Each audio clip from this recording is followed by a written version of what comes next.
Stand up, New York Giant fans. Hello. You ready for Mike Glennon? You ready for Mike Glennon again, Baddog? You pumped up? I'm super pumped up. Are you pumped up for Mike Glennon? Maybe Jake Fromm at some point in this game. Just perhaps. Well, hold on. Maybe we'll get to see hold on Jake a second. Fromm. Someone's at the door. Hold on one second. Sorry about that. Hold on 1 second. That's all right. We got somebody at the door. We're going to say hello to a couple people in the chat. What's going on there, Mel's? What's going on in Afghanistan? Evan in the chat. Mike in the chat. Ezekiel Elliott in the chat. He says, I'm ready for Mike Glennon, baby. What's going on there? Brandon Weezes, man. What's going on there? Jeremy. Mike says we need. Oh, sorry, Bad Dog. Are you sure this is mine? I can have this. Okay. Thank you. Thank you. I got my free medium soda, Chris. Bad Dog back from the stadium. You got it full of ice. Look at this. I get free ice too, Chris. What's up, Miz, man? Thanks for popping in the chat. I'm going to tell you what, Bad Dog. If I was going to that game tomorrow, I would ask for no ice. I would want them to spend as much money as possible on that medium soda. The more ice you put in there, the less liquid that goes in the cup. Of course. I would rather spend as much money possible on that soda. I'm getting my money's worth. Yeah, well, I mean, it probably cost them like 8 cents a glass, so it's not really costing them anything. Make it 11 cents. What's that? Get your money's worth. Make it 11 cents. That's right. That's right. I cannot believe that's like the major. That's how bad the New York Giants. Like if the Giants were good, they'd be like, okay, whatever. But because the Giants are so bad, that's the main storyline over the last couple of days is the fact that, out of fan appreciation, the New York Giants are given, and it's only season ticket holders, by the way. That's correct. It's not like if we bought tickets on the secondary market, we wouldn't get it. It's only season ticket holders get the free medium soda, and the majority of those season ticket holders are probably not going to the game. They're probably selling it to people like you and me on the secondary market. Yeah, so, of course. Well, listen, I did a whole rant on that today because this organization is just it's sunk to a new low. I mean, we have our owner giving away not even a large, a medium freaking soda, a medium soda to people that pay thousands of dollars a year for these things.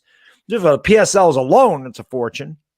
Not to mention the inconvenience and everything else that they go through and the effort every week or every home game. And then they put out this garbage for 5 years. And that's the way he repays them. Oh, have a free soda. I mean, you should give him something stronger. We all know that it takes alcohol to get through a Giants game these days. But then not only on top of that, then you got Logan Ryan buying tickets and giving them the license plate guy so he can give them the Giants fans because we don't want Cowboys fans in the stadium. How about you play better? That is the most pathetic thing I've ever heard of in my life. And I'll tell you what, Chris, if somebody gave me one of them tickets, I would sell it to a Cowboy fan. Be like, all right, I'll take that free money. Roll the crap you put me through, New York Giants. Yeah. If I could get $50 for that in the street, I'll take it. It's better than a free soda. Right now, for a Giant fan, it's certainly not worth $50. So, with the product they got right now with all the injuries and how they've played this year, and we'll talk about it. Obviously, there's not a whole lot to talk about in terms of this game. I'm sure there'll be a little bit of off-season talk with the questions, but Giants coming in at 4-9, and we know, and I don't know if the spread has changed, by the way. I'm going to get to a couple of these super chats. Yuri, man, thank you very much. I don't know if the spread has changed. I haven't looked at it over the last couple of days. Last I looked, the spread was only 10.5.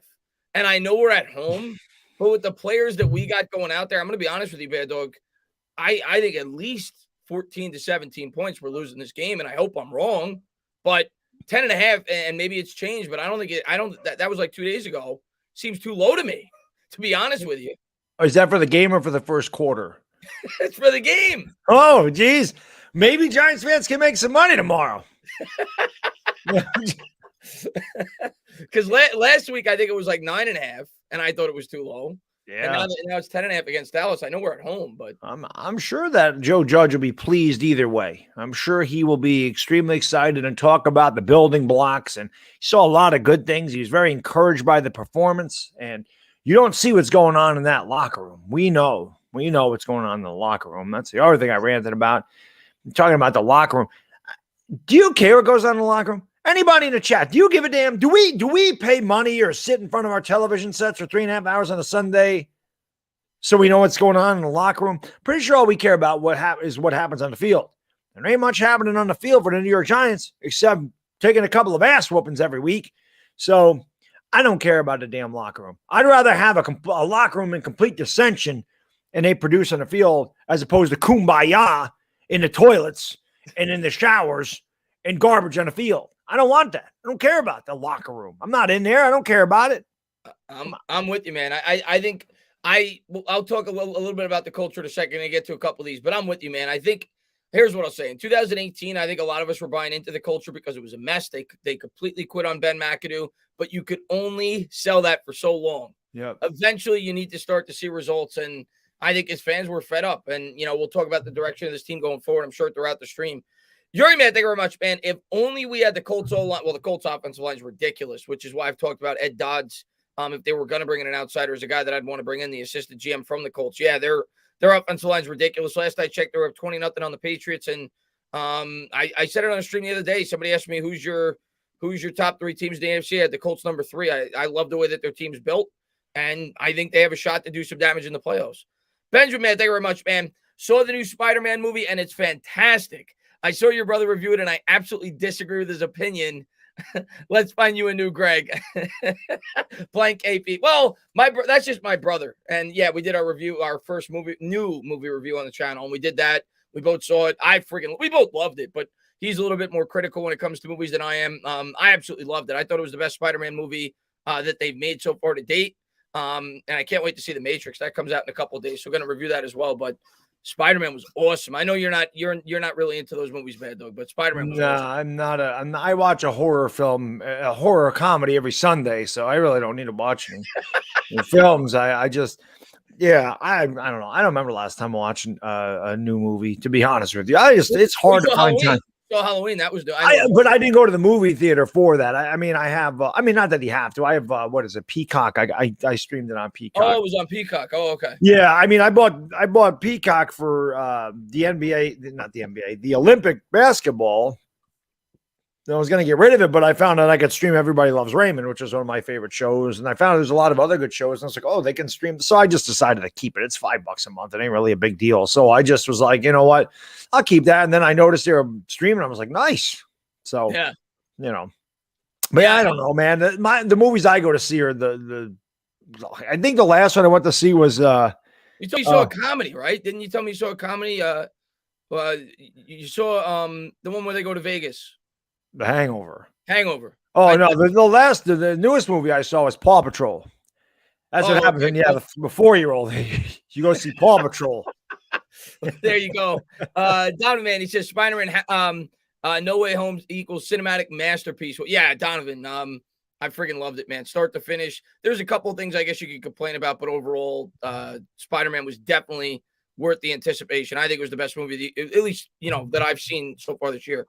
Anthony, man, thank you very much, man. Medium Coke, no ice, bring rum. And that's the other thing. I don't even like Pepsi, Baddog, but tomorrow I'm going to buy a Pepsi anyway when we stream the game. I don't even like Pepsi. I'm a Coke guy myself, so I wouldn't even be happy with the Pepsi. I don't even know if they give you options. Does it have to be a Pepsi? Or if that's their vendor, if it's Pepsi products, yes. But could it be a Sierra Mist? Could it be a? Yeah, I would imagine. I don't think it has to be. It says free medium soda. It doesn't say it has to be Pepsi. It has to be a Pepsi product. I think you can get Dr. Pepper if you want. Maybe you can get Dr. Garrett if you request it. Dr. Garrett, man, we need to patent that. We need to make a Jesus. We need to make a soda, Dr. Garrett. Dr. Garrett. Ezekiel, man, thank you very much, man. He says, "Do I get a free soda?" I'm sure you do. You get free Gatorade, and everything you guys get is free. Oh. If you want, I'm sure Mario will give it to you. There's going to be plenty of soda to go around because there's not going to be a lot of New York Giants season ticket holders going to that game. They probably say you might have like 40,000 Cowboy fans. I'm sure one of them will give you your soda. Yeah, exactly. And Lou, man, thank you very much. Chris, why Tim throwing? Oh, I'm not going to get into that. I'm not going to get into that, Lou. I'm not going to get into YouTube drama. So I'm sorry that you donated $3, but I'm not going to get into that. Let's see. And thank you guys for being here, man. Paul Mack says, Dr. Garrett, Baddog is, he's been calling him Dr. Garrett forever. So, because everybody blames everything on Dr. Garrett. Yeah, it was all Dr. Garrett's fault. Doesn't matter what the hell happened. It's always his fault. And it's still his fault now. somehow, but whatever. This is a train wreck. This train went off the tracks years ago, and it's completely lost. I mean, I don't know what to say, man. It's embarrassing. It's terrible. Yeah, it's been a horrible product since I've been on YouTube. John Letourneau, man, thank you very much. He says, Stella and stand up, fellas. Y'all are the best. Giants franchise is a joke. Running laps, the tape. I can't hear. Need new cleats and a soda. John, man, what's going on, man? Thanks for popping in, and I hope we beat you guys when we play. Otherwise, I'm gonna owe Nitro Freak $100 because I bet him $100 before the year started that we'd sweep the Eagles. We won the first game, but ain't looking so hot right now. So hopefully we find a way to beat you guys second time. That's our Christmas miracle. Exactly. Listen, we have said before, Chris, if we only won 2 games the entire year, we want them both to be against Philadelphia. So this has been a disgusting season, but that is a possibility. Listen, they're in the thick of the playoff race. That game is going to mean a lot to them. If there was any way we could damper and hurt their playoff run or getting into the playoffs by beating their ass and sweeping them, I want to do it. I don't care. I don't care if that hurts a draft pick. I want to knock them the hell out. They did it to us last year, right? They did it in a different way. I don't think we will beat Philadelphia, but it would be nice. It'd be nice to do it. I'm not picking us another game this year with the roster we have right now, but any given Sunday, things can happen, and that's going to be the game that I'm most up for because I think that is the game that's going to mean the most for from the teams that we're playing from within our division. Like maybe Washington last game of the season. Yeah, that could definitely mean something. But like we always say, we have a different hatred for the Eagles, but we do. Like yes. The Cowboys have the division locked up, so it doesn't. It's I don't know. They're still going to win the division even if we beat them tomorrow. Obviously, we were first to win, but the Eagles want to have a different feel to it. Mike, man, thank you very much, man. Medium Sodagate. Mike, man, thank you very much, buddy. I wonder if they're giving away. They're probably giving away baking soda. That's probably the soda they're giving away too. Here, have a cup of baking soda. Ben, you might as well. Benjamin, thank you very much, man. Instead of free soda, can I upgrade it to some Sapporo or some Heineken for the tour I've endured and being able to see Baddog not don that Eagles gear? And can we send KP to Jupiter? I'd be a happy camper. Yeah, sorry, Ben. I love you, buddy, but I ain't wearing that Eagles stuff. You don't have to. I threw it out there, man, and we suck. And I thought I didn't think we were winning that game, but they pulled it out. They did one good thing for me this year. Philly 500 going to be gone in that Giants blue, though. That makes my year. Yeah, that's right. Yeah, because you beat them in the first. You didn't need a sweep with that. But I didn't need a sweep because this is how it was going to work. The first game, second guy had to wear the opposing finger. He's got a Bavaro jersey. He showed it to me. The guy did a video, so he's got a Bavaro jersey for the game. So he's gonna be good guy. I mean, he played for the Eagles. He dreamed about murdering Buddy Ryan. Respect to Bavaro. Yeah, Lou. Nah, yeah, I'm not going to talk about. Yeah, no, I appreciate the $3 donation, Lou, but I'm not going to talk about that. He says, all good. How do you feel about Jalen Smith? He's a practice squad guy. I know, like, he's a name, and when we sign, people asked me to make a video. I was like, it's not even worth it. I mean, he's a practice squad guy. He got cut by the Packers after a week, after he got cut by the Dallas Cowboys. He's a body. The New York Giants need a body right now. Maybe it's slightly strategic being that we're playing the Cowboys this week. Maybe Joe Judge is trying to get any kind of advantage that he can. But I don't expect Jalen Smith to make I hope he does, but I don't expect him to make any kind of significant impact with the Giants. Me neither. And that's why I didn't bother either. I'm not going to make a video about Jalen Smith. Like you said, his best days are behind him. He's been injured. He had bad knee or whatever it was coming out. I mean, he missed his entire first season with that. And he was pretty good for a couple of years at Dallas, but yeah, he didn't even play a game with the Packers and they got rid of him. And yeah, like you just said, we need bodies at this point. That's really all he is. I mean, it's not camp. The COVID scare now. Right. It's not even camp anymore, but he's a camp body. He's not going to make us any better. I can tell you that. He ain't going to make us any worse either. Yeah. Same thing with Jake Fromm. That's why I'm just, if nothing else, I hope we see Jake Fromm tomorrow just for something different to look at. I hope we do too. And they did say this week, Glennon's going to start, but you may see from. Yeah, I saw that. I don't trust anything he says though, so I don't. See. I think the Cowboys are going to blow us out. So I do think there's a point in this game where you may get to see Fromm. When it'll be, I don't know. but I do think we'll probably get to see Fromm start at least 2 games down the stretch. That's just I can see the Cowboys being up like 34-3 in the fourth quarter or 34-7. And then they'll bring in Fromm and he'll throw a touchdown. And then you'll have Joe Judge going, oh, well, Jake Fromm did some really nice things out there. He did really well. I was very encouraged with his performance going forward. We'll take a look at the tape and maybe we'll make a decision on who our starting quarterback is against Philadelphia as we sit here at 4-10. That's what we're going to get. And you know exactly what will happen. You'll have Giants fans when we're down by 30 points. Like you said, he'll get a garbage time touchdown, and Giants fans will start overhyping him and being like, "This guy's really good." I had guys in one of my videos talking about how Mike Glennon looked good. I'm like, you don't watch the game. Sorry, you don't watch the game. You looked at the stats, and go, "Oh, he had a good game." No, he didn't. Yeah, he had he didn't. We're down 37-7 with 5 minutes to go in that game. No. Yeah, but he had a Jalen Hurts game, is what he had, Chris. He had a Jalen Hurts game. Oh, crap. Oop, 2 meaningless touchdowns. Look at how good he is. Yep. Zach, man, thank you very much. Does everyone in the stream get a free cup of water? Yes. Yeah. Go to your tap. It's on us, man. Like Baddog said, go to your tap, go to your hose if you don't have whatever you have. Right. And go get yourself a free cup of water, man. That's melt some ice. That's our if you live in the Northeast, you can go out and get a cup of snow and melt it. Yeah. That's what the Giants give you. Nikki says, listen to you two goons making my first YouTube vid. The best duo since Abbott and Costello. My top 10 wide receivers in this draft vid coming this week. Spike the like. I appreciate that, Nikki, man. Thank you so much for popping in. Thank you, Nikki. And I'll definitely be sure to check it out. I'm definitely going to have you on the channel to talk some draft with me. I know you're a big draft guy, so looking forward to checking that out. I'm not going to be too interested by the wide receivers, being that's, maybe we take one in like the 4th or 5th round, but I don't think we're going to be taking any early, but I'll definitely be checking out your videos, Nikki. And Kyle, man, thank you very much, man. Is there an unwritten 3-year rule for firing Judge I'm not aware of? Why do people feel he needs another year? Because Shermer and McAdoo only had 2 years. Kyle, I'm on board with firing Judge. But I just think he's coming back. It's not even that I want him back.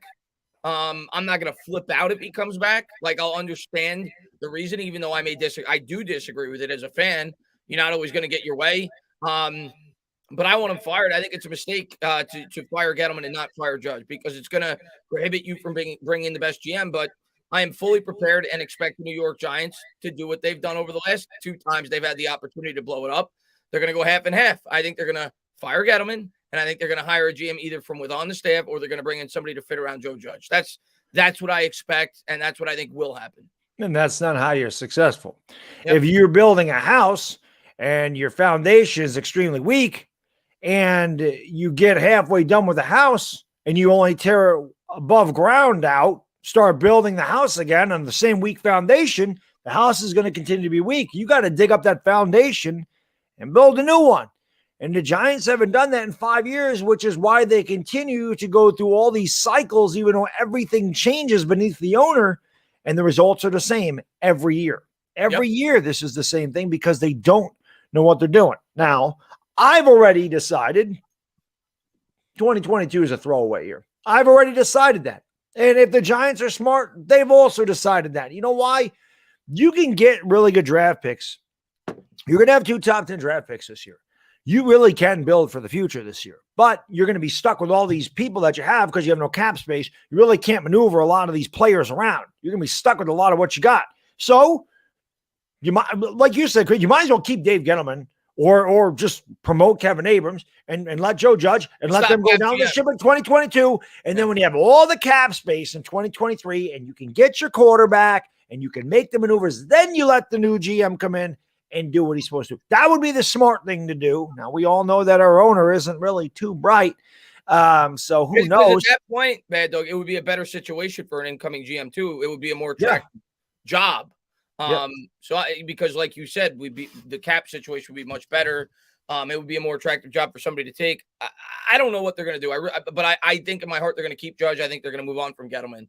And then the thing that I worry about next year, because think about it from Joe Judge's perspective. Don't think about it from our perspective. Like you said, you want it to be a throwaway year. You don't want them to come up, try to think about the here and now, think more about the future. Right. If you're Joe Judge, you've been preaching building for the last 2 years. You cannot sell us on a rebuild if he comes back in his 3rd year. So if you're Joe Judge, you put his hat on I don't think he's going to think that way. I think he's going to try to think about the here not him. I'm talking about the owner. I'm talking about the owner. Well, I know. Yeah, but yeah. Judge, who I think is at least partially responsible for the personnel decisions on this team, I don't think he's going to be thinking so much about the future. I think he's going to be thinking about trying to save his job next year. Of course. And I don't know if that means trying to trade for a quarterback or I don't know what, but I would not be surprised if the Giants think more about 2022 than we think going into next year if Judge is back. I'm not a big advocate of trading for Russell Wilson. Not picks anyway. Yeah. If you could trade a lot of players and maybe, I still wouldn't want to trade a first round. I'm with you. I don't, if it's for a lot less than I think it would be, I'm intrigued, but I don't. You can dump Barkley over there. If you can dump Barkley to them and Daniel Jones and maybe, I don't know, a future first and a couple of seconds. I'd give up one first round pick. But I think a future first. I wouldn't want to give up a top 10 pick for him.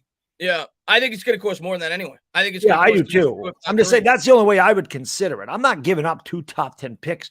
I'm not giving up 2 first round picks for Russell Wilson. He's 34 years old.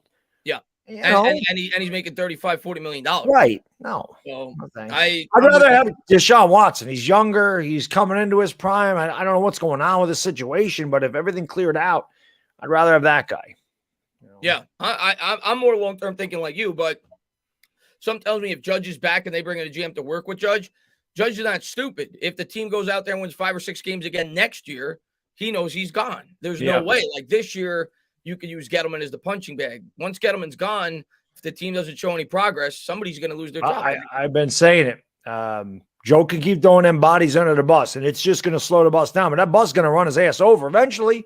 Yeah. And it's coming for him. It's coming for him. But he knows that, and that's what scares me about bringing him back. I know. He's not going to be thinking long term, which is probably the better approach right now. Yeah. But we'll see in the offseason. It's going to be an interesting offseason. Irish man, thank you very much, man. Chris, Kevin, just want to say hello and hope you and your families have a Merry Christmas and a happy freaking New York Giants New Year. Well, first off, I hope you have a Merry Christmas if you celebrate it. And I hope you have a Happy New Year. But Baddog, I think I can speak for both of us when I say I don't think we're going to have a Happy New York Giants New Year. We haven't had a Happy New York Giants New Year in quite some time. Yeah, probably not a New York Giants New Year, but we will have a Happy New Year. Happy New 2022. Year, yeah. So yeah, I mean, hopefully, it'll be nice to just get the season over with. that'll be the Happy Giants New Year is that the season's finally over. Yeah, that's our Christmas gift. That's our Happy New Year. And seeing what they're gonna do. Brandon, man, thank you for being a member for 14 months, man. I appreciate it. What's up, my favorite streamers on YouTube? Coors Banquet for me. Mara is ruining the franchise. Like, dude, take a step back. Let your GM and head coach work. Yeah, I mean, I agree with you. I mean, we've been saying that on this channel, on both our channels now since I've been on YouTube. Like, Mara's always been the primary problem. But you can't do anything about it, right? So we just have to hope that he does the right thing going forward. I don't think he's gonna. I'm fully prepared for him not to do the right thing. So, and maybe he'll surprise me, but I expect Judge to be back. Cheyenne, man, thank you very much, man. Even all the baking soda wouldn't make them stink less. It's true. Yeah, you're not lying. Lou, man, thank you. I'm hoping the Giants have some pride because that's all they are playing for. I know the ownership doesn't have it. A medium soda, wow. You're not going to see me flip out tomorrow. They literally have the replacements out there. So I expect us to lose by 20 plus, at least. I just expect to do a lot of laughing tomorrow, Lou. Yeah, it's gonna be like I did last game. I just expect a lot of that. Show. If it's even a competitive game going in, it has nothing to do with pride. I don't think they're going to quit on Judge. They just don't have the talent. They don't stack up with Dallas when they're healthy, let alone the state of the team right now. So and I don't think they have any pride anyway. I think they're also looking to the end of the season. I don't think they give a damn. I don't care. They didn't play. They didn't try in that damn game against Los Angeles. It's at the end of that game for sure they didn't. I agree with you. The last 7-8 minutes they did not in that game. I agree with you. Yeah. And Anthony, man, he says watching the Giants is like having a burglar and saying it's a guest. Yeah, I said on Twitter today, Baddog, the Giants, they should just, instead of giving away soda, they should give away blindfolds. Well, yeah, Lawrence Steins put that out there. He said week 18 against Washington. he had like one of those sleep masks. He said the Giants are going to be giving those away. And I was like, yeah, I said Lawrence Tynes got jokes. How about that? But I said it's better than Minnesota. Pretty funny. He said another one too. I like too, where he said the Jets are going to pick up a new kicker. They're going to pick up Urban Meyer. Urban Meyer, yeah. Lawrence Tynes got jokes. He's pretty funny. I like Lawrence Tynes. We got to get him on the show. We were talking about. We should get him on a show. I think we could get him on the show. I think Lawrence Tynes would come on here and we could talk. We should try to get him on that. We could talk about free soda. I'm going to reach out to Lawrence Tynes, see if we can get him on the show. Yeah. Johnny, man, thank you very much, man. Who will be the Giants starting quarterback next season? It's so hard for me to say right now. Yeah, I don't know, because I let me see who the GM's going to be. Let me see who's coming back. I think at a bare minimum, if it is Jones, you're going to have a much better backup, and you're going to at least have a guy that could come in and potentially take the job from him if he struggles at the beginning of the year. That's what I'll say. You're going to have a much more competent backup if Daniel Jones is back. I'm leaning that Jones is going to be the quarterback next year. That's what I'm leaning. But they could easily draft one. They could easily try to trade for one. But if you ask me right now, what I'm leaning, what they're going to do, I think it's going to be a competitive backup with Daniel Jones. Yeah, that's probably what it should be. And at the same time, I did the video. I'm already considering next year a throwaway anyway. So bring Daniel Jones back. Worry about the quarterback in 2023 when you can do the entire team over again. Because there's no, like I said, there's no maneuverability with the cap. Get a couple of linemen in here, build up 2023, and let your young quarterback do something there. Daniel Jones still doesn't make a lot of money.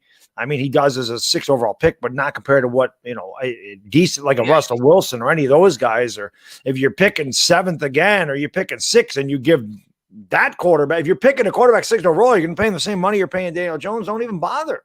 I'll tell you what, somebody put something on Instagram or CBS, or somebody had the Giants. They had Kenny Pickett mocked to him 7th or 8th. I said, they do that, I'm going to flip out again. I'm going to flip out again if they take a top 10 quarterback or top 10 pick and use it on a quarterback this year. Quarterbacks I wouldn't be shocked. I wouldn't be shocked, but I'm in agreement with you. I don't want them to do it, but I would not be shocked if they take a quarterback. Just wouldn't make any sense. Well, maybe Judge feels like it could potentially give him more time as a head coach if he moves on from. Then Judge we know he's a fool. We know he's a clown. Yeah. We do. As I've said, it did not stop Pat Shermer from getting fired. Oh, did not. They drafted Daniel Jones. He was gone. It did not. I forgot to get the guy's name in Arizona. They drafted Josh Rosen. He was there for 1 year. They got rid of both of them. Yeah. So it does not stop. I hope you're right. I hope we don't draft the quarterback. It's a fear of mine because I don't think they should this year, but we'll see. Things change leading up into the draft, but I'm with you, man. I don't want them to take a quarterback. Yeah, hell no. No. Thank you very much. Says, who's made out of glass more, Wentz, Clowney, or Golladay? Well, Wentz this year has not gotten hurt. And obviously he's had injuries in the past, so I'm not going to say him. Galladay's missed time. Clowney's always hurt too. It's got to be the Clowney or Golladay, but Galladay's always. I'll go with Golladay, man. Galladay's always hurt, man. Always hurt. Yeah, maybe I don't know. I don't know what the deal with Golladay is. I don't know what the deal with any of these Giants are. I don't know. We just have the worst luck. That's what the deal is. Yeah. We have the worst luck as an organization, man. It happens when you're terrible, things go bad. It's Murphy's Law with the Giants right now. Anything that can go wrong does. And every time, like I said in the video today, every time I think I can't get more irate and more ticked off, like how low can this thing go? How far is it till we hit rock bottom? Every time I'm like, yeah, this can't get more embarrassing. You're down 37-7. Your coach comes out and says, I'm encouraged. We're building blocks. Yeah, you're playing with Legos, Joe. Or Tinker Toys. This is the NFL, buddy. I don't want to talk about Legos or Lincoln Logs or Tinker Toys. Go build something with that. He probably couldn't even build anything with Lincoln Logs. I bet you don't even know how to use Lincoln Logs. If Judge comes back next year, which I think he's gonna, if he does, he's got to learn how to talk to the media better. And I know, and I don't think he'll ever change. He is that type of guy that he's never going to throw his players under the bus. But even if you could still do that and show a little something. You know what I'm saying? Show a little something. You don't need to throw your players under the bus. You can just say, you're not throwing a player under the bus when you say, we're not good enough. This isn't good enough. That's not throwing anybody under the bus. That is a fact. You're down 37-7 in the fourth quarter. This isn't good.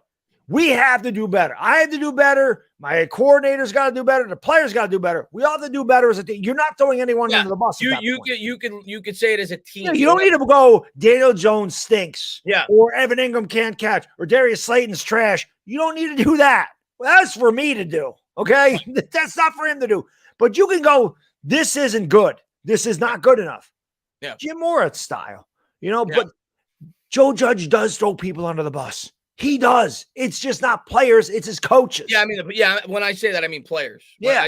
I mean players. Yeah. So what the hell's the difference? You're disrespect. Again, he's got it all wrong. If you're a drill sergeant, you don't throw your other drill sergeants under the bus. You go after the recruits. You don't have insubordination in this crap. It's a bad look. Everything the Giants do is a bad look. So just come out and be honest and be forthright with people and say, hey, this product ain't good. All you have to do is come out and go, this wasn't good enough today. This is not good. We expect to be better than this. Yeah. No, that's a good team over there, but we expect to be better. We expect to compete. This is not acceptable here, and we're gonna do better. That's it. Even if you can't do better, you just say that. Own that you're not playing well. Own that this is a bad game. Don't give me, I'm encouraged. Yeah. Because I can tell you this, Chris, you think in your life, you lived through these two coaches. You think Parcells, since you wanted to compare, since Mara said, I got my baby Parcells, my baby Belichick. Yeah, Mara, give Mara a bib. He's drooling all over himself these days. Do you think Bill Belichick or Bill Parcells had ever come out after a loss and go, well, I'm very satisfied with the performance? Well, basically what Judge is saying when he says that, I get that he's trying to back up his players, but basically what Judge is saying when he says that is, I'm okay. He's like, he's not saying he's happy with losing, but he's basically saying they're giving him, they're performing as well as I expect them to. We just don't have enough. That's what he's saying. And it's almost like, and even if that's true, which it not always is in every instance when he does say it, you still shouldn't say that because it's basically letting your players off the hook. It's basically being like, guys, when he tells the media that I'm really happy with the effort. We lost by 24 points. You don't want the players on the team hearing that. Right. So I'm in agreement with you. I don't like when he says what he says. I understand that he's trying to back up his players, but I think that's why fans hate hearing it. They don't like hearing that you're thrilled with the effort. It was one thing last year when you were a new coach, you were building up the team. This year, we were competitive, Chris, though, last year. There was only a couple games that we actually got blown out in. The Cardinals game. Well, Cardinals game, the Ravens game. There was a couple. But San Francisco was the worst. San Francisco was a bad one. But yeah, like you said, we were competitive in the Bucs game. We were competitive in the Bears game. We were competitive in the Steelers game. We beat Seattle in Seattle with a backup. Seattle, yeah. So yeah, we were a competitive team last year against some very good teams. We should have beat the Eagles twice. We could have beat Dallas twice. We were competitive against Dallas. We did beat them the second time, but we should have beat them the first time too. There was like 3 games I remember that we were like toast. Yeah, and one of them was Jones was out. Right. And the other one was Jones was hurt playing. Yep. Yeah, right. So, that obviously had something to do with it. Benjamin, thank you very much, man. I'm going to keep it for real. All Eagles, Seahawks, and Cardinals fans are booger eaters and sus people in general. Petition to send Brandon Rodgers to Uranus. And Benjamin, thank you for the Pete Super sticker. I appreciate it, man. His Rams are looking good. They're starting to hit their stride for sure. And I would say you're one of the 3 favorites in the NFC right now. Look at the Patriots. This game is 20-0. And in 5 minutes, they're going to score 2 touchdowns here in the fourth quarter. Who, the Patriots? Yep. They have a first and goal at the 5. It's 20-7. Can't count out the Patriots, man. So Mac Jones is having a bad game until this fourth quarter. See, that's something that I wish our quarterback had. Yeah, now he's about to score another touchdown. Yeah. We'll see. Maybe they'll come back and win. Zeke, man, thank you very much, man. I've had my brother's a Cowboys fan, and he got his tickets back in August for this game as a birthday gift for me. I don't want to go at all. F my life. Man, I understand where you're coming from. Hopefully you at least, have some fun at the game. But yeah, going in, I understand where you're coming from. You're seeing all of our backups, and you have to, if you're being honest with yourself going into this game, we don't have much of a chance. So I certainly understand where you're coming from as a Giants fan, man. Yep. It's tough, man. It's going to be tough calling that game tomorrow. It's like you said, we're going to try to keep it amusing, and it'll be kind of like comedy. I hope I'm wrong, and I hope it's a good game, but I'm not going in with high expectations. Talking Eco, man, thank you very much, man. If you ever think you're unqualified for a job, just apply. If Joe Judge could BS through an interview, so can you. Maybe you'll get 3 years out of it. Yeah, somebody on Twitter and Baddog responded to it, said, Chris, you should apply to be the new GM or something like that in the front office or whatever. And Baddog's like, hey, you can't do a worse job than Judge. I mean, at least with you, we'd have a good offensive line. So maybe I should apply for something in the Giants front office. And plus somebody said, Chris, how long would it be till Baddog ripped you a new one? And so Chris said immediately. And I said, no, I like you. I'd give you a couple weeks. You give me a week or two. I'd give you like a month. And then it'd be over. Well, because I think you'd win. I probably would be commending you. I'd probably be like, look at this guy.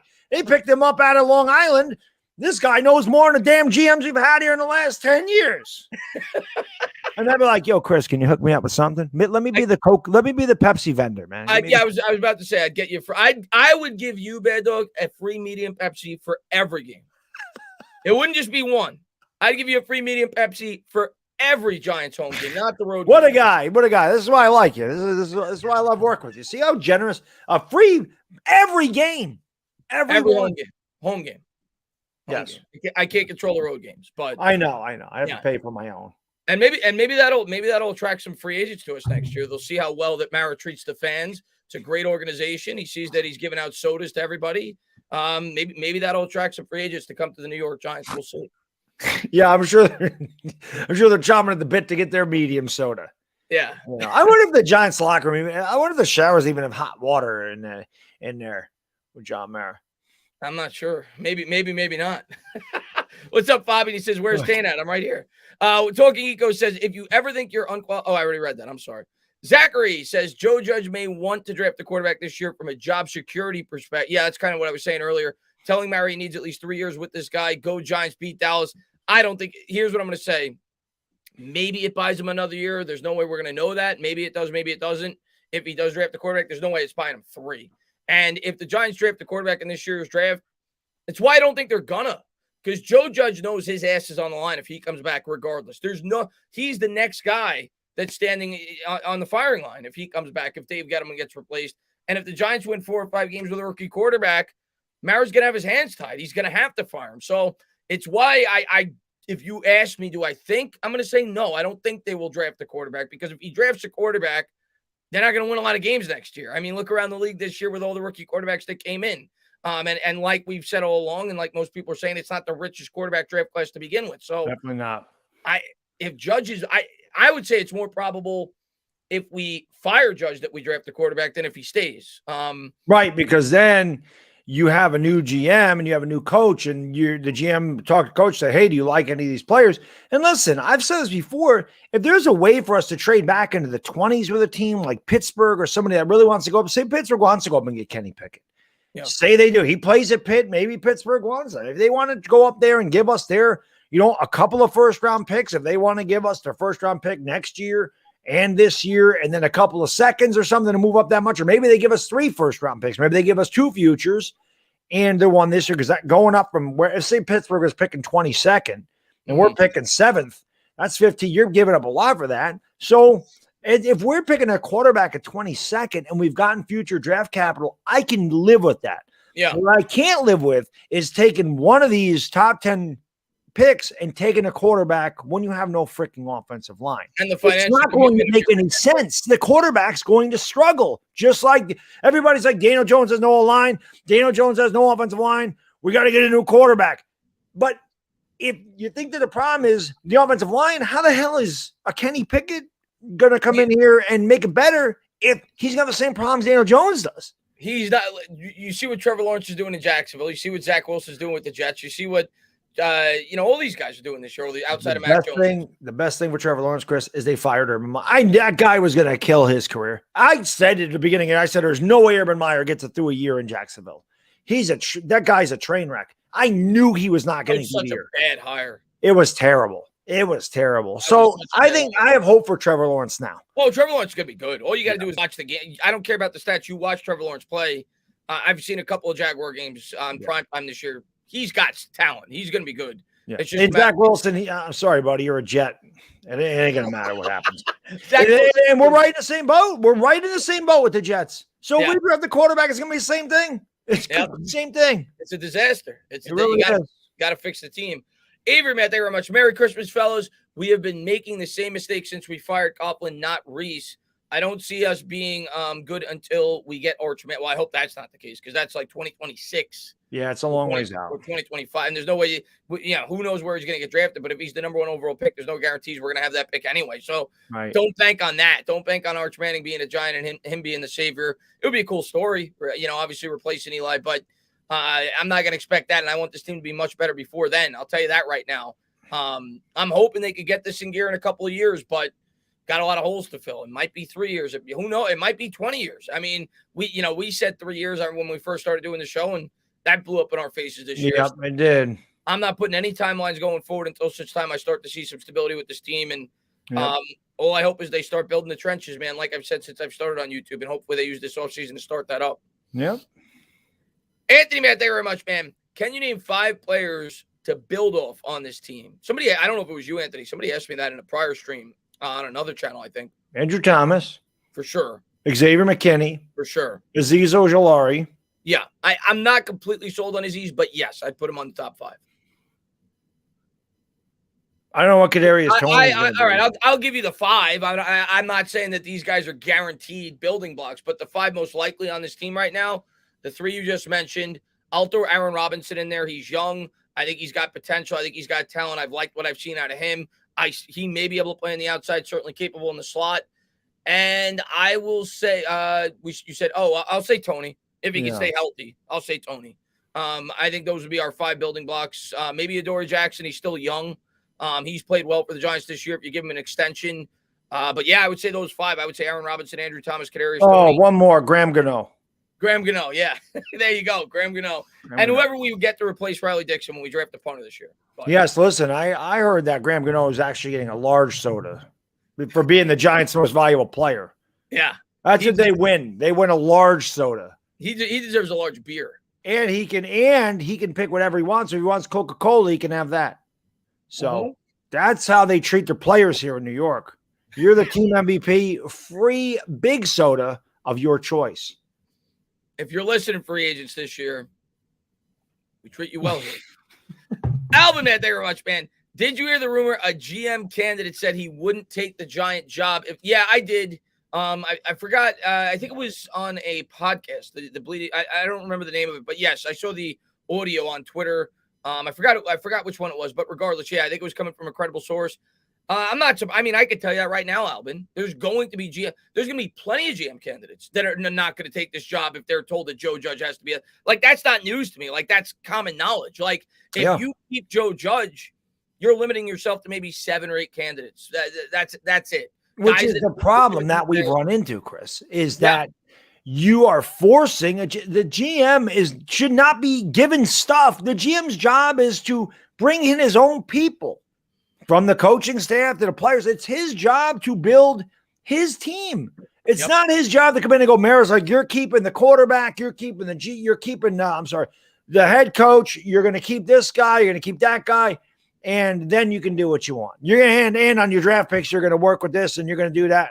No, because there's going to be a bunch of GMs going, I ain't taking that job. I don't want that crap. You're not going to force feed me that garbage. That's what it was, by the way. Mary Walsh said it. It was Chris Canty. That's right, on Jordan Renan's podcast. That's right. That's where I heard it. And I'm not surprised by it at all. As a matter of fact, that's what I expect. If I was a GM candidate and I walked into John Mara's office and he said, "We're sticking with Judge," I'd say, "See ya.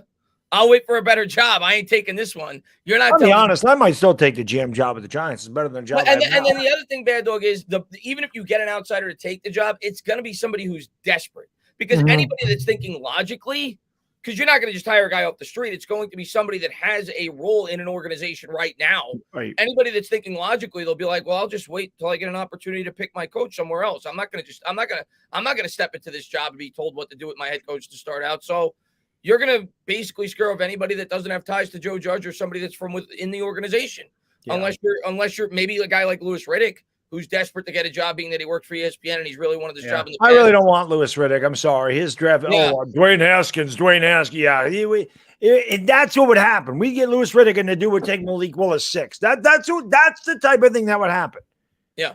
And again, these quarterbacks, I'm not high in any of them. If we're able to trade back and get future firsts, I am fine with it at that point. I am not. Will not, because you can draft the quarterback 22nd overall this year if you get some future firsts, and you can let him sit for a year. He doesn't necessarily need to start. And the other thing, you can let Jones get his butt kicked back there, because that's what they've been doing. They've been treating Jones like a rag doll anyway, right? But the other thing, and again, I don't know if I want that, but if they do go that route and trade down and get a quarterback, say at 22 or in the 20s, or say that with the second round pick in the early second round, you can move on after a year if it doesn't work out. There's no real financial commitment there. If you're picking a guy 22, I think Tony got paid like $1.5 million, $2 million. That's a good point, Chris. And it's going to progressively go. You take a quarterback in the top 5. No, that's 3 years you're committing to that quarterback, right? It's a good call. Good call. So Washington was able to move on from Haskins after 1 year because they weren't paying him a whole lot because he was 15. So great point. You take a quarterback that early, man. I don't want to hear any fan that wants to draft a quarterback this year. If he sucks, I don't want to hear you talking about a quarterback in the next draft, because that's not going to happen. It's not going to happen. You can't commit. Josh Rosen is an outlier. I get it. But even he was in the teens, wasn't he? He was 10th. Oh, he was 10th, but he wasn't top 5. No, 10th. Yeah. Yeah, it wasn't as much of a financial commitment, and they were still able to trade him. If you take a quarterback in the top 5, you're not giving up on him after 1 year. No. You take a quarterback in the late 20s, you could. Or in the second round. So that's the other thing.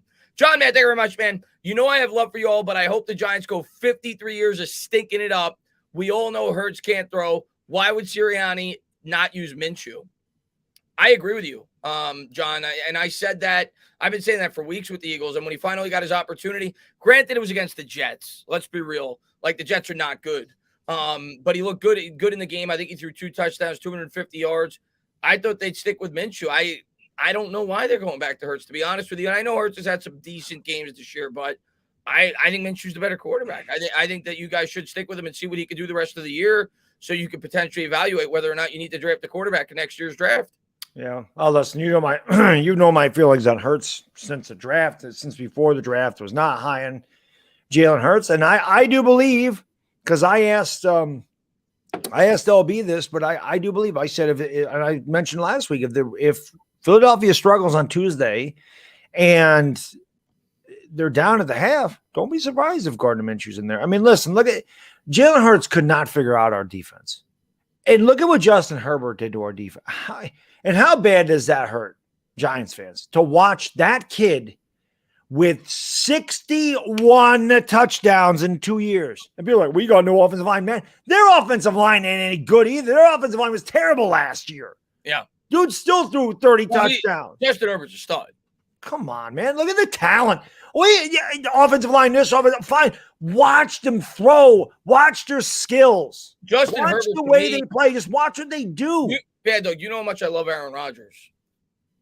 I see potential, Aaron Rodgers' potential in Justin Herbert. He's ridiculous.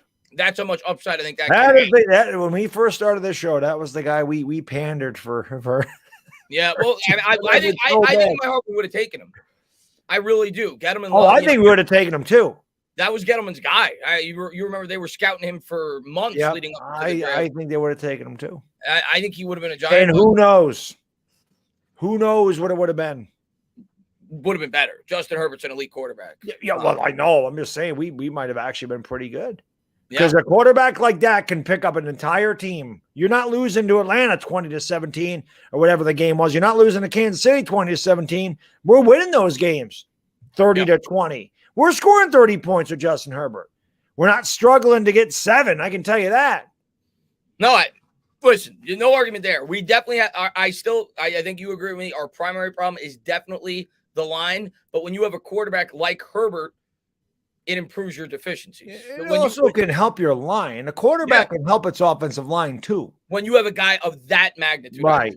I don't think those guys grow on trees. They don't. But when you have a guy that good, I agree. It makes your line look a lot better. Yeah. All you got to do is look at Aaron Rodgers. This year, he's missing his whole line. They're still getting the job done. They're still running well. So I agree with Russell Wilson for years. For years. He elevated everybody. Hey, he's ridiculous. Yeah. Chef, man, thank you very much, man. $500. Oh, God. Jeez. Caden Smith, 2 touchdowns plus first touchdown. If Chef hit that bet, that would cover every bet that he's made for his life, and then probably like another 50 grand. If he's betting $500 on that, I would suggest you cancel that bet. But if you're going to win $500, if you're betting like $5, stick with it. But well, I hope that he wins that. Of course, I hope you win it, man. If he's betting, especially if he's betting that much, I can't imagine how much he'd get paid. Donovan, man, thank you very much, man. Get a new GM, coach, everything, even new uniforms. Yeah, go back to that. Hey, the week we played against the Eagles, what did we have on? The 80s helmet, right? Yeah, didn't they not wear the 80s helmet? We had the color rush, right? No, the 80s, the Giants across the helmet. The color rush was. We wore the color rush that game too when we played the Eagles, no? Did we? I think we did. The color. I just remember those helmets. Yeah. And can we bring those back, please? Because the defense played like 1985. Yeah.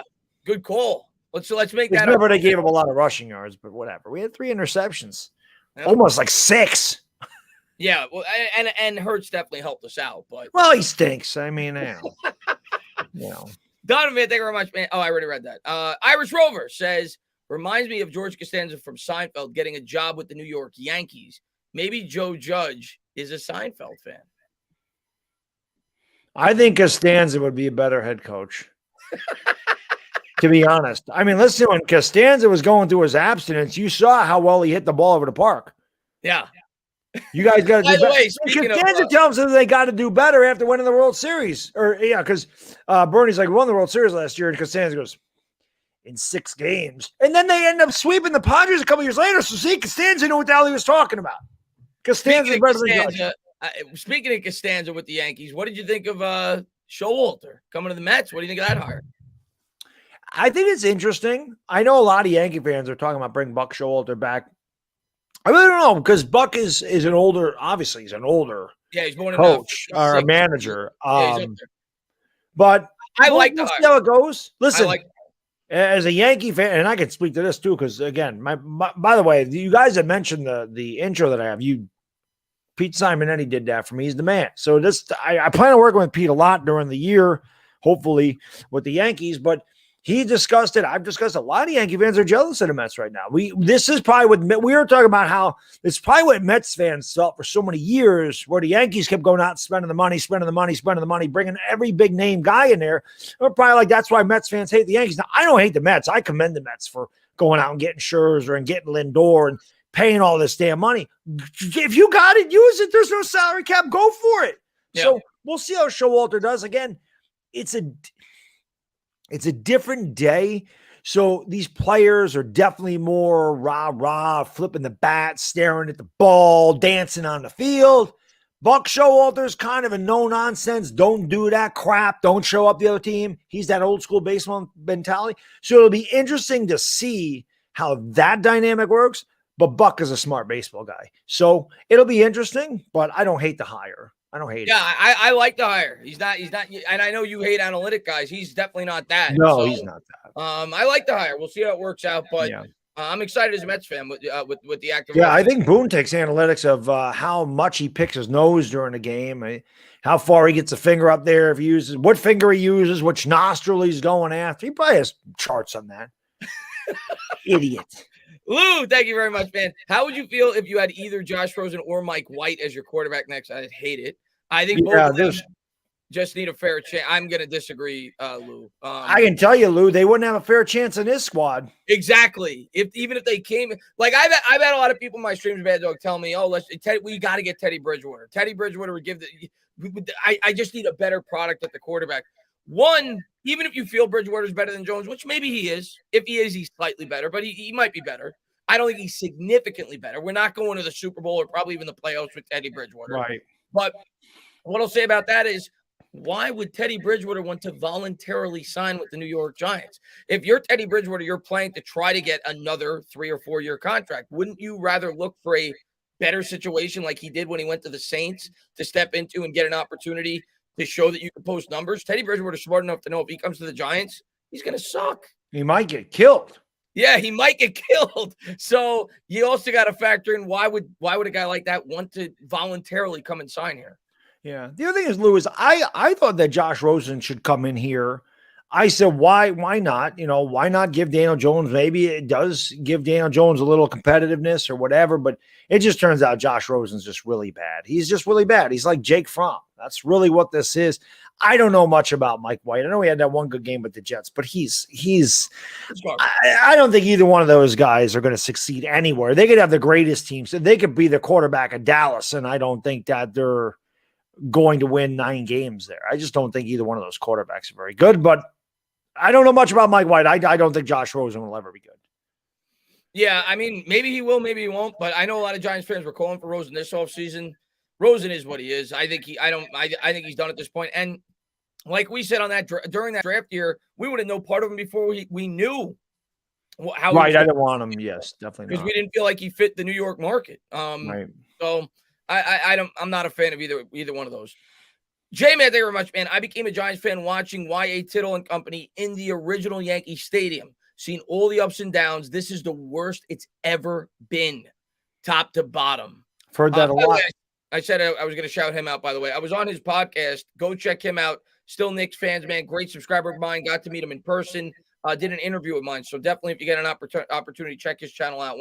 I told him I'd shout him out if he popped in, man. Thank you for popping in. But it's fun. And that's Baddog. That's coming from a guy that got to see it now from the beginning. So there you go. Because you hear that all the time from Giants fans. They used to say this ain't as bad as the 70s. If it's not as bad as the 70s yet, well, it's got to at least be damn close. Like it's bad. I mentioned this on the video today, and I mentioned it on a couple of videos that I've done. I have a lot of Giants fans in the chat. Bad Dog, I've been a fan since 1967. I've never seen it worse. Bad Dog, I've been a fan since Ali Sherman was the coach. I have never seen it worse. Bad Dog, I grew up in the 70s. I have never seen this worse. This is the worst it has been. Somebody said because you knew from 1964 to 1980, they weren't going to be good. You knew that. But with this team, you kind of expect more, and it's a complete letdown. And a lot of people also say, hey, this is, they're like, bad, this is nothing new. This happened in the 70s. The NFL had to get involved. Wellington Merritt, they got in fights. They didn't like each other, whoever the hell it was. They forced them to take George Young, who was Shula's right-hand man, and everything changed. And but Wellington Merritt did a terrible job until he got George Young, and then they reaped the rewards of it.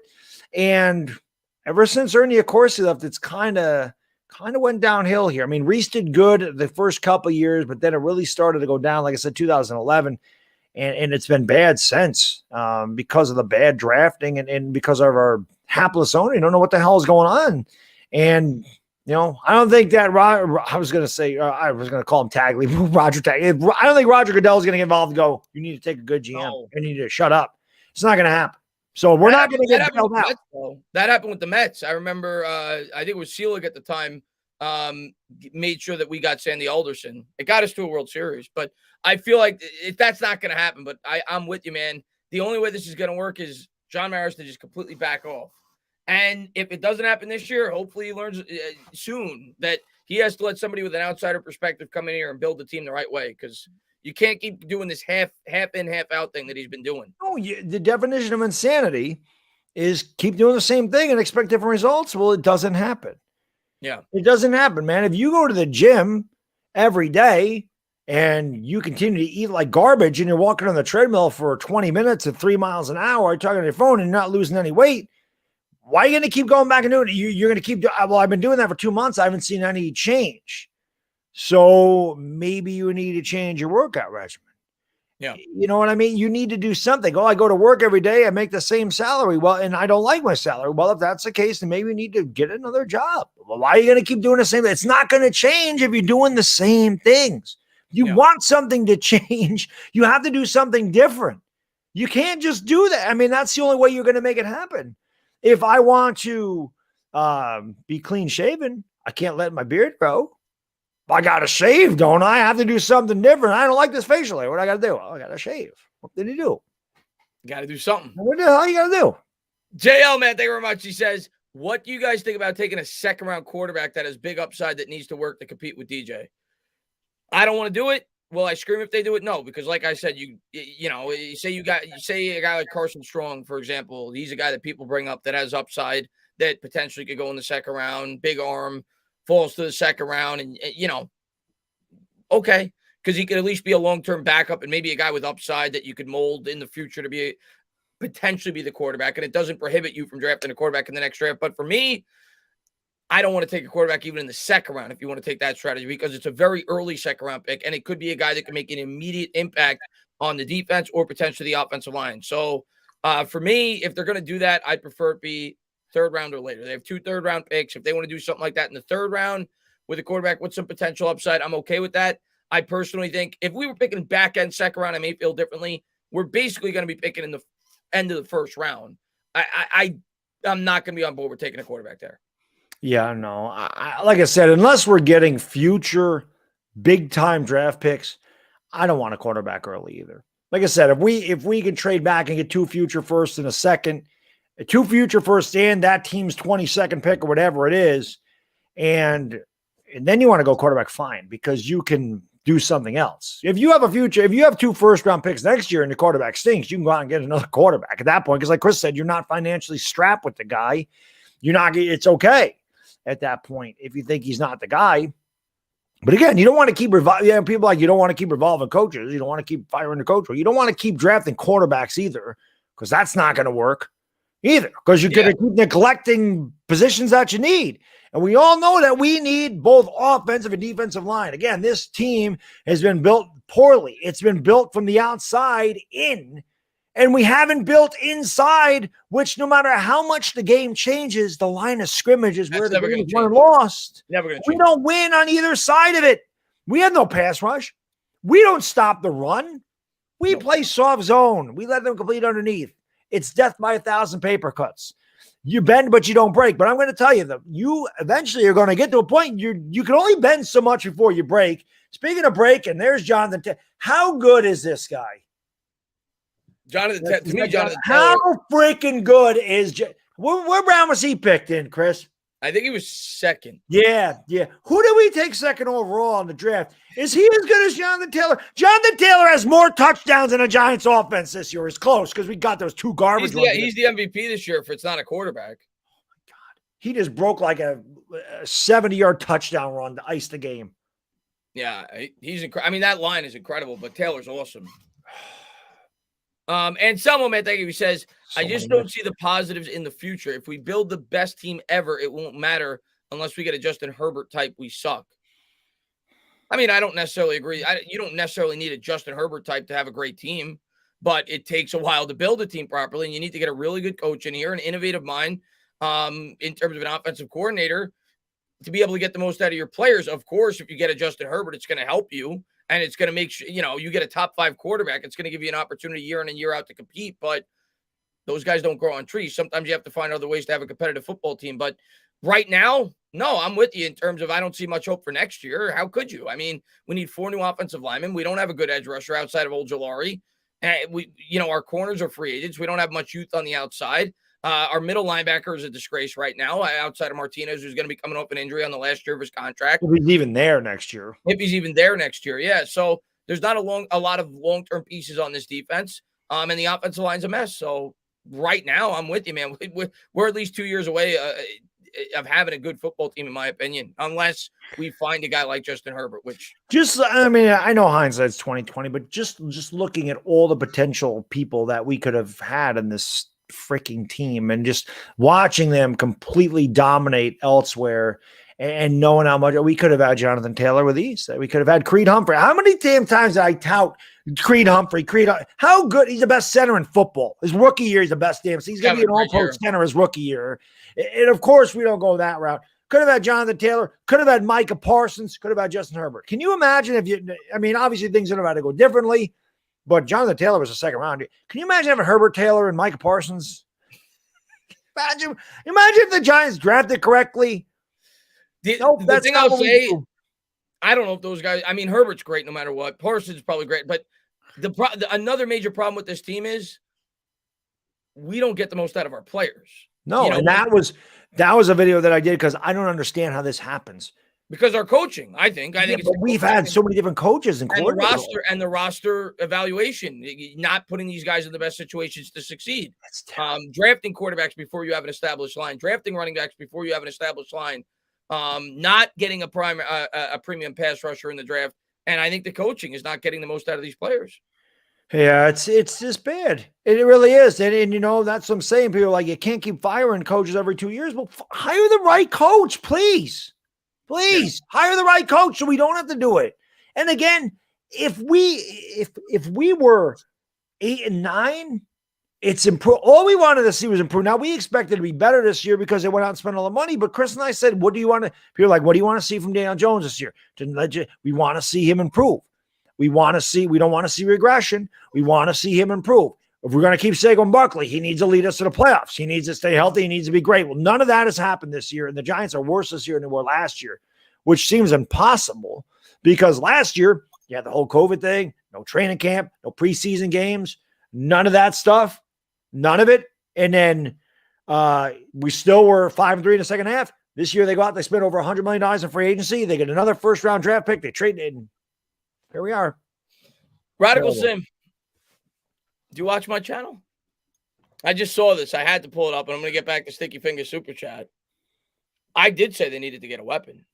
Yes. After they got a weapon, I was screaming to take Rashawn Slater. And I screamed to take an offensive lineman in every draft. So I disagree. I was upset with the way that they evaluated the offensive line. The fact they didn't pick up a single offensive lineman this offseason, especially after letting go of Zeitler, was a complete disgrace. Which is why I consistently said going into the season, I hope they're right. Meaning, I think they screwed up, but I hope they're right and I'm wrong. So, no, I disagree. I was pretty consistent this offseason with wanting them to address the offensive line, and I'm going to be very consistent next offseason and the offseason after that until they fix this offensive line. So, I disagree. I think we needed a weapon. We got one with Kenny Golladay, John Ross, Kyle Rudolph. They spent a lot in free agency to bring in guys that should have helped this offense, getting Saquon Barkley back. And for them to completely ignore the offensive line in the draft, no, I was completely against that. Yeah. And, I was very happy when they got Kenny Golladay. And I did say that we needed a number one receiver. And I also said when we got Kenny Golladay, I was very happy because now it allowed the New York Giants to get whatever they wanted in the draft. And I was definitely on board with Micah Parsons. I'm not going to lie. I wanted Micah Parsons. At the same time, I mocked Rashawn Slater to the Giants. And I've been screaming about that myself. We need to fix the offensive line. Dave Gettleman said he's going to fix the offensive line. He hasn't. You don't want to go Rashawn Slater? Fine. You got to draft a lineman somewhere. I wanted Creed Humphrey. I screamed Creed Humphrey since he was a freshman at OU. I've been saying, get that kid in here. We could have had him in the second round. We could have taken Creed Humphrey. The Chiefs took him about 57th overall. So, yeah. We're going to have to disagree with you, too. And you do realize that offensive linemen are also pieces for Daniel Jones, correct? Those are also pieces for him. So, yeah, we spent a lot of money on Rudolph. We spent a lot of money on Golladay. That should have shored up your pieces. That gets you your number one receiver. It gets you some depth at tight end. Now you address the offensive line. We didn't do that. Here's my theory on this, Baddog. If you paid Kenny Golladay $72 million a year and you still felt the need to draft a wide receiver in the first round, you shouldn't have paid Kenny Golladay. Correct. Because what the hell are you paying Kenny Golladay? Chris?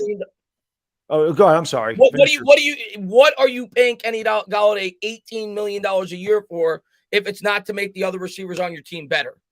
Yep. At the beginning of the year, him to be one of the best wide receivers in the league. That's what and I'm not saying he is, but that's what you're paying him for. So if that's what you identified him being worth on the open market, why did you feel the need to draft the first round wide receiver?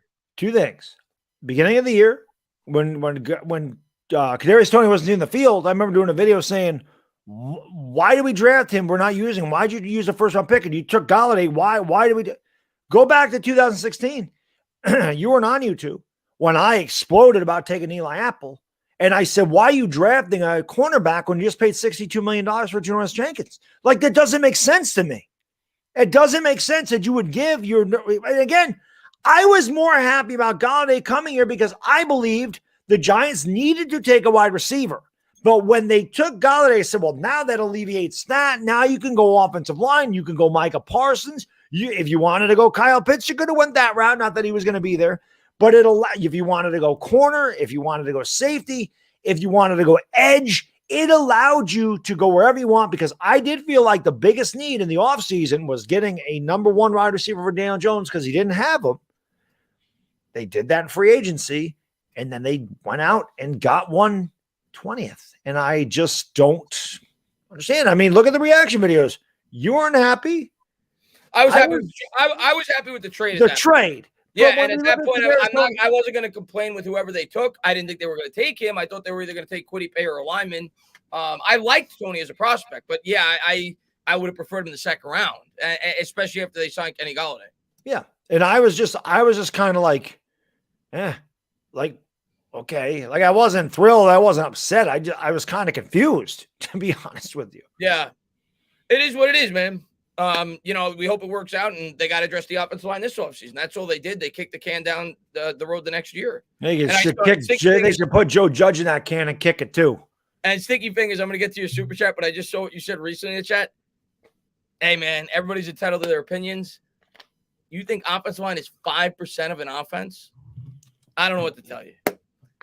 Yeah, I think it's a little. I strongly disagree with that. Strongly disagree with that. Yeah, I mean, I'll be honest. I think that the second biggest part of an offense outside the quarterback is his blindside protector. I think the line as a whole, you could argue, is more important than the quarterback. As a whole, I mean, 5 collective offensive linemen. I guess it depends on not one singular position, but as a whole. Yeah, I guess that depends on the quarterback. Because you have friggin' a top 3 or 4 quarterback. Yeah. Yeah, but right, exactly. But you're not more often than that. If it's a top 3 or 4 quarterback, that means 28 teams don't have that. Correct. So the majority, the offensive line as a whole, all 5 positions combined, I think is the most important part of an offense. Sticky Finger says, Twitter drags me for my opinion on quarterback versus O-line. Well, here we go. That was the super chat. But it seems like you guys are finally starting to come around. An elite O-line with an average quarterback is an average team. A bad O-line with an elite quarterback is a contender, depending on the rest of the team. But yeah, if you have a top 3 quarterback, if you have Aaron Rodgers, if you have, Pat Mahomes, if you have, and even Pat Mahomes, we saw what he did last year. Kyler Murray. Which is why they spent as much as they did in the offseason this year in addressing the offensive line. But yes, if you have one of those guys, which they're elite for a reason. Those guys are not easy to find. Teams spend 50, 60 years trying to find quarterbacks like that.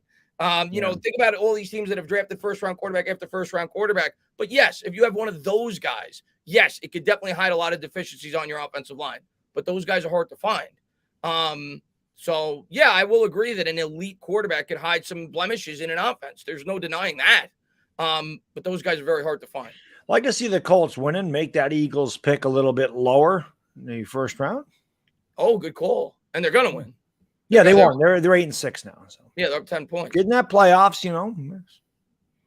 And talking Eco, man, thank you very much. What is your opinion on Jim Caldwell as a coach? Led the Lions to an above 500 record, and they haven't been good ever since.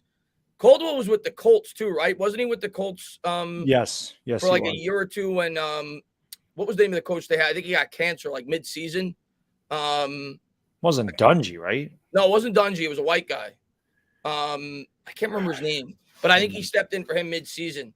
To be honest with you, talking Eco, I don't know enough about Jim Caldwell. Like you said, he had moderate success with the Lions, and he stepped in for the Colts, and I think they made the playoffs that year, and they played pretty well. But Pagans, was that it? Chuck Pagano. Yes, Chuck Pagano. Oh, Pagano. Yeah, right. He stepped in for Pagano. Pagano had cancer one year, and Caldwell stepped in as the coach. I mean, he's got head coaching experience. I don't think we're firing Judge, so I'm not even like trying to get my hopes up in terms of bringing in a coach. I don't even know how old the guy is. To be honest with you, I don't know what he's been doing the last couple of years. I haven't done any research on him. But, yeah, Caldwell, I guess, has had some moderate success in the NFL. I remember he stepped in for the Colts that one year. And, yeah, like you said, with the Lions, they had a winning record. Mike, man, thank you very much, man. First 3 picks, 2 offensive linemen, an edge or bust. I won't say or bust, but that's what I want. Maybe, it doesn't necessarily have to be in that order, but that's what I want. Do I think that that's set in stone? No. Could the Giants convince themselves? I think we're going to get, obviously, like any offseason, Baddog, you're going to get a better idea of what we're going to do in the draft after free agency. Like if they cut Bradbury. Not necessarily, Chris. Well, yeah, not necessarily. But if they cut Bradbury, obviously it increases the likelihood that we could be taking a very early cornerback if they really like a cornerback in this year's draft, because that'll definitely be Stingley in it. He's right. That's the big guy. Stingley. So if we cut Bradbury, which we could, we save $13 million if we cut him or whatever it is. That opens up the possibility of taking an early corner. If we cut Martinez, which obviously we could, that opens up the possibility of drafting an early inside linebacker. So I am not going to say that that's definitely what they're going to do. Right now, if you ask me, yeah, that's what I would want. But I'm going to be open to other combinations, but definitely need to address the line early for sure in this draft. Yeah, I agree. It's time to fix the trenches. Yeah, I agree. Yeah. I want an offense. And you know me, Chris, I'm more of a defensive guy. I say it all the time, but I am all aboard the hog train, man. We need an offensive line. We need it. It's pretty obvious. Yeah, I'm with you. And DeGrom, man, thank you very much, man. Derrick Henry had 1,000 yards in 8 games. Taylor didn't catch up to him in yards after 3 to 4 weeks. Henry would have easily been the MVP if he didn't get hurt. I don't ever want to use the word easily with a running back, but he easily would have been in consideration because, I mean, last year Henry had 2,000 yards. And he didn't win the MVP. So he would have been in consideration, and he's definitely the MVP of that offense when he's on the field. He has the importance of a quarterback for the Titans. He is the most important player on that offense. I will say that. Tom Brady's your MVP. I think it's Brady or Rodgers right now. But yeah, I think Brady's probably the favorite. Tom Brady's your MVP. I think it's going to be Brady or Rodgers. I don't think anybody's close. I think those are the two guys right now. Tom Brady is ridiculous. 36 touchdowns. He is. It is just unbelievable. It's unreal. Those are to me that it was close about like 3 or 4 weeks ago. There was like maybe 4 or 5 guys you could throw in. Now I think it's Brady's the guy that's in the lead. Rodgers is catching up, but those are the only two that I think are in the discussion. And I think Brady will win it, even if Rodgers catches him because of the off the field stuff with Rodgers this year with the virus and everything. I think they'll give it to Brady. And Bad Girl, thank you for popping the stream. Were any of the players who quit early any good? I'm trying to think back. I mean, it was definitely defensive starters. I'm trying to. It might have been. I mean, nobody we have is really any good, so probably not. Was it Bradbury? I can't remember. I don't remember the play. It was somebody in the secondary. I feel that game that clearly quit on a play. Probably Ryan Logan or Logan Ryan. I mean, he freaking quit on that play right before the half. Yeah, I know and it turned out the guy was out of bounds. So maybe there was. Oh, it was Bradbury. That's right. Bradbury was the guy. It was Bradbury that slowed up on the Rams game. Yeah. No, last week he slowed up. Last week. On the Rams game, it was I forgot who that was. They just let him walk into the end zone. It was somebody in the secondary. Yeah, no, we've seen that a lot from the secondary.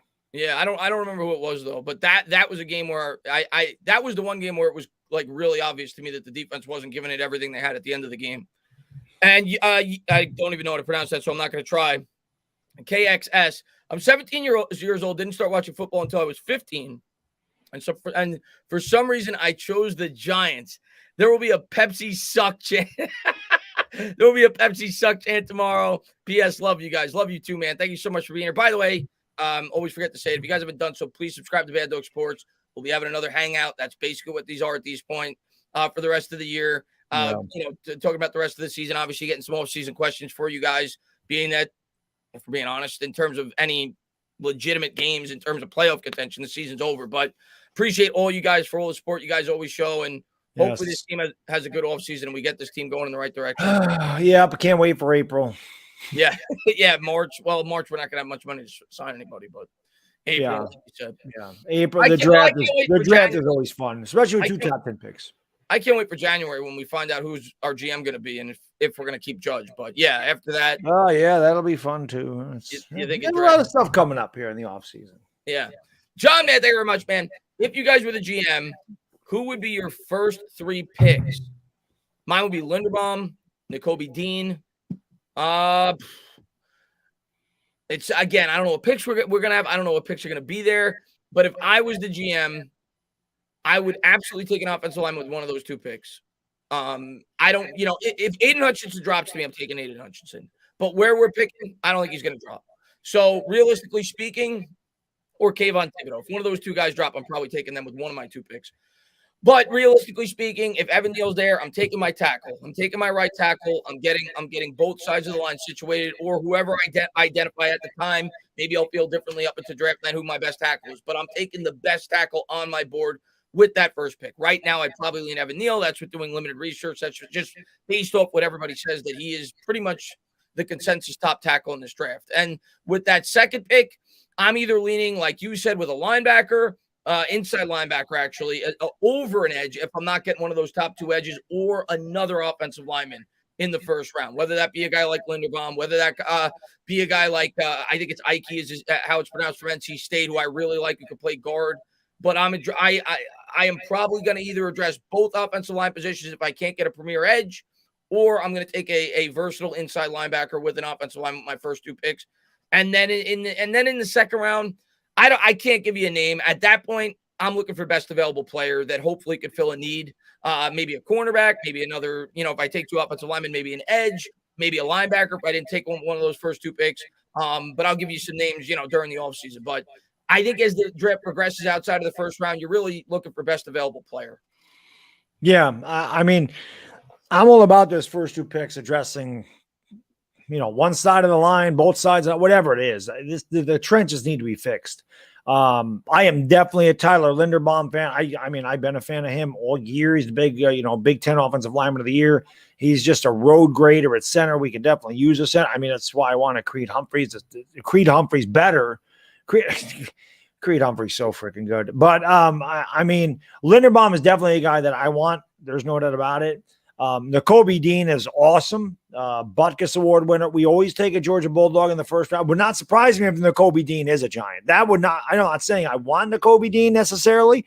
I would not be upset if they took Nakobe Dean, that's for sure, because he is definitely he wreaks havoc out there. But it would not surprise me if Nakobe, one way or the other, I don't know who else, but it would not surprise me one bit if Nakobe Dean ends up being a Giant. But I would just like to, like I said, if it was up to me and we could get two really good offensive linemen, I would just do that. Baddog speaking my language this year. I'm loving it. Yeah, but I'm sick. I'm sick of looking at it. I'll be honest. I don't even think the offensive line is as bad as people make it out to be. I'm not saying it's good. People make it seem like Daniel Jones has zero time to throw. It's not necessarily true. I mean, Mike Glennon, they don't have a lot of time. I will say there's been times this year, and the line is bad, but it's bad, especially in run blocking. The run blocking this year has been terrible, but we knew that going in this year, Chris. Especially once Lemieux went down, because Lemieux's actually a good run blocker, and when Gates went down, because we actually blocked pretty well in terms of run blocking last year in the second half. But once those guys went down with injuries, we knew, more than likely we're going to struggle in that department. The line's been what I expected. They've had a couple of glimpses here and there where they've been satisfactory, but it obviously needs a dramatic improvement. Yeah, but we really could use a good offensive line so we can run the ball, so we can be balanced on offense. I mean, it's something so we can extend drives. We can, when we get inside the 5-yard line, we can run the damn ball in. That'd be nice for a change. Yeah. So I'm going to speak Chris's language this entire off-season through the draft. I want some linemen on this team. Baddog's in hog heaven. He's in hog heaven. Let's do it. Well, not yet. I hope I am in April. Yeah. Hopefully we're celebrating some hogs. I'm not dreaming about him yet, but maybe we get closer to the draft, Chris. I'll have some of them dreams. Richard, man, thank you very much. Says good luck tomorrow, man. I appreciate it, Richard, man. Good luck to you as well. And we need the luck. You probably don't. You don't need Richard. If you just show up, it's a glorified scrimmage for Dallas tomorrow. It really is. Yeah, I mean, you never know any given Sunday, but obviously you never want to take anybody lightly. But yeah, if you guys lose to us, you should be embarrassed. Blue Collar, my man, he says, have we seen the best of Dexter Lawrence? Are we done with Will Hernandez? Do we find a D-end in the draft? All great questions. I'm going to lean that we are done with Will Hernandez. I don't know that for sure. I think it's going to depend on the market for him in the offseason. Maybe, if anybody's willing to give him like a 3 or 4 year deal, I think Will Hernandez is gone.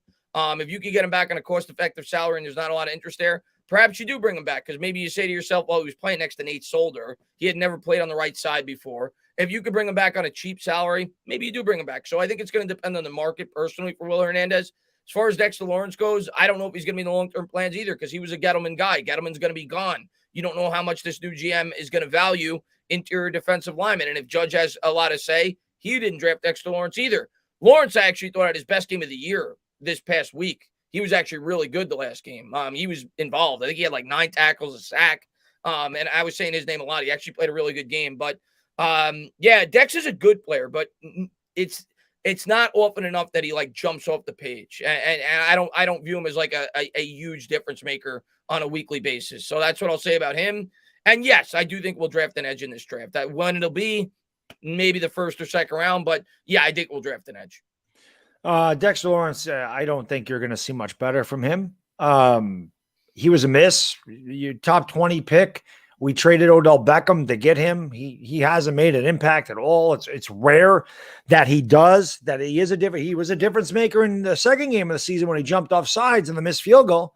I mean, I know that single-handedly cost us a game right there. He doesn't really make a difference. Once in a while, he bats down a pass. Once in a while, he gets a stop on a run, but it's not consistent enough to where you're like, yeah, he's a difference maker. Will Hernandez, like Chris said, I really don't know what the deal is with Will Hernandez. If it was up to me, I'd probably just move on from him. He's been disappointing at best. He's not been good at all. I don't really like Will Hernandez, and yeah, I think at some point they gotta find some kind of defensive end in this draft. Yeah, and hopefully it'll be earlier than than later. Creep E says John Mara out to take that soda and dump it on his head. Yeah, I'm sure a lot of Giants fans are going to want to do that tomorrow. Yeah. What's up, KP, man? Thanks for popping in. And Jatone says, if the two DNs aren't there, first two picks O-line. Yeah, I think that's where I'm at too. The only way I would entertain taking, I don't know where we're going to be picking. So say like the we or the Bears win more games than we expect, and we're picking like 11 or 10, or we trade down, then I'm open to the possibility of potentially taking an inside linebacker with the second first round pick. But I'm with you, man. If we're picking top 6 or 7 with those two picks and we're not moving down, that's gonna be my mindset. Unless, like you said, one of those two top defensive ends, or if they value another guy on that level, drop to us with one of those two picks. I'm with you, man. I think I go line with both picks. That's what I would do. Will they do that? Probably not, but that's what I would. Right. So, yeah. They could take a corner though. I've thought about that the last couple of weeks. It like Stingley, like you said, or I think that's how it's pronounced. He's supposed to be by far the best corner in this year's draft. If we cut Bradbury, I think that's a possibility, and I don't think a lot of fans are talking about that, but I think that's a possibility. Yep.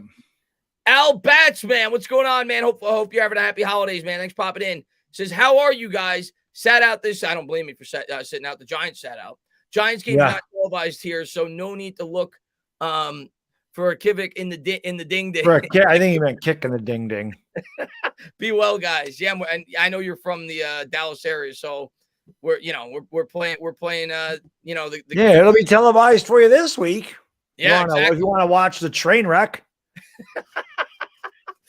Bryce, he says, cuties. We appreciate that, Bryce. Yeah, of course. Wish you were a girl. Stephen Lilly wouldn't agree, but Jeff, my man, he says John Mara's idea of bringing the Giants fan in is a free soda. Yeah, John, that'll bring the season ticket holders. Jackass. John at it again. Yeah, I mean, I don't know if they do that every year, and maybe it's just a story this year because how underwhelming they've been. I don't know because the Knicks do that every year. So I just feel like anything like that at this point in time, if it leaks, fans are going to jump on it, and as we should. It's been a complete disaster this year, and it does not look good. So I don't know if that's something they do every year, but if this is something new and he feels like he's throwing a bone to the season ticket holders by giving them a medium Pepsi, probably not a good idea there, John. Maybe you should have kept the Pepsi to yourself. I said don't even give them anything. I mean, what's the point? I'd rather have nothing than be offered a medium Pepsi. Right. Like, it's like giving me a quarter of a dollar bill, like ripping a dollar bill in quarters and go here. What am I going to do with that? Hand something nice out to the fans when they get to the stadium. Do something, but not. I mean, come on. Right. Maybe the Yankees do giveaways. Like the Yankees give away bobbleheads. I mean, couldn't you? What's that? Yeah, cap day, bat day. Couldn't you give away mini footballs or a bobblehead, like a Lawrence Taylor bobblehead or an Eli Manning bobblehead? Couldn't you give them something like that? For the amount of hell they've put the Giants in over the last, really 10 years since our last Super Bowl, they should be giving away signed memorabilia to season ticket holders. Should. But, Lawrence Taylor, Eli Manning, make it random, but Giants greats, they should be giving away signed memorabilia to New York season ticket holders, not medium Pepsis. Yeah. They should actually have like a private area where they can meet some damn Giants. Yeah. Back in the day when they were good. I'll say this. I saw Jaybird say 90% discount on Giants gear. I'll say this. I went to the Mets last home game this year just because I had tickets before the year started, and they did that. They in the team store, it wasn't 90%, but it was at least like 50 or 60% for like fan appreciation day. Do something like that. Right. Like I'd rather get 60% off a hoodie than a free Pepsi. Yeah. Right. So yeah. DeGrom, man, thank you very much, man. I don't think you guys realize how impressive 1,000 yards in 8 games. No, I do. But he did it last year, too. He had 2,000 yards in 16. It's the same pace, right? Henry's gotten more total yards than the Giants offense has gotten all year. Derrick Henry's incredible. But all I said was he was just as incredible last year, and he didn't win the MVP. So that's all I'm saying, man. I don't think it would have made him a shoo-in to win the MVP had he gotten 2,000 yards because he did it last year. He didn't win. Hey, listen, there was a former Giant. His name was Gary Brown. He played for, I think it was the Oilers back in the day. I think he had 1,000 yards in 8 games. You ever hear of, not that Derrick Henry's not great, but I mean, that has been done before. Well, no, Derrick Henry is great. Henry. Yes, he is. But again, it is impressive, but in a quarterback-driven league, it is really, like a quarterback no quarterback would be able to really have a really good season, or they'd have to be on a really bad team for a running back to actually win the MVP. Like, I think Barry Sanders shared MVP with Brett Favre one year. Peterson won it. He was the last one that won. Right. It's tough. Just like Lawrence Hill was the last defensive player to win an MVP. It's got to be a year. It's got to be a year where there's not an elite quarterback. Right. Or like I said, a really good quarterback is on a really bad team. They're not going to get an MVP. Like this year, Brady's going to throw like 45 touchdowns. And Rodgers has 27 touchdowns and 2 picks since week 1. So, like, one of those 2 guys are going to get it over a guy like over any running back. Yeah, I agree. Carrie, man, thank you very much, man, for the $2 donation. Appreciate it, man. And KXSS, man, thank you so much, man. Says, not going to lie, Bad Dog and Tana, I wouldn't be mad at it. Yeah, I was just saying the cornerback, a Stingley pick to pair with X-Man and add some legitimacy to our secondary. Feel like we could step in and easily become a lockdown corner. He's that good. Yeah, I'm not ruling that out. I'm not saying that that's what I want, but I'm not ruling that out. And I wouldn't be upset if they went that route as long as they took an offensive lineman with the other pick. Right. I wouldn't be upset if they went that route, especially if they cut Bradbury. You got to start thinking long-term at that position as well. We all know a lockdown corner is incredibly valuable.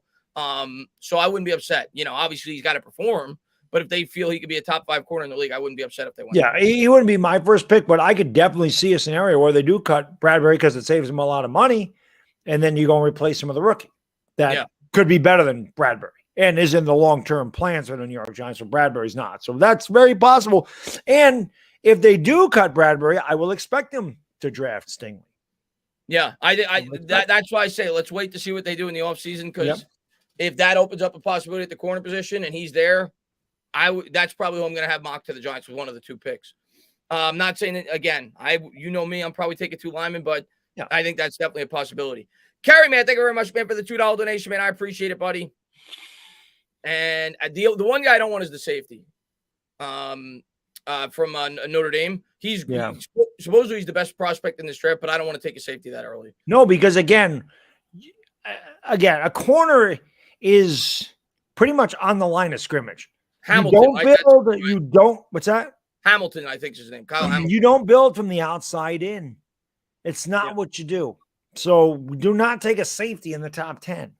We already have a great safety in Xavier McKinney. Should be in the Pro Bowl. I got to get that damn jersey. See, I don't want to buy any damn merchandise, though. I'm not trying to support the Giants. I'm trying to support the player. I like McKinney. I've liked McKinney since we drafted him. I was excited when we drafted him. I was excited to see him play last year. He's been really good this year. Yeah, he has been. And Jatoni says, all reports say Judge will be back next year. Do you guys think he'll be back? In my opinion, for the love of God, I hope not. Yes. Yeah, I think so too. I'm not saying I want it, but yeah, I've come out and said that I would fire him, but I've also come out and said that I expect him to be back. So yes. I completely agree. I want him gone, but I think he will be here next year, and we're already throwing 2022 down the drain. So I'm gonna rant for 17 weeks again next year, and I'm just expect it. I expect him to be. I mean, maybe he won't be. Like if the Giants could completely lose, but the way I look at it right now, Bad Dog, is I think Mara's already got his mind made up. Because if you're Mara and you're thinking logically, can you really judge this team on wins and losses for the rest of the year? I mean, with Daniel Jones out, and that's the problem. There's too many damn excuses, and that's the issue.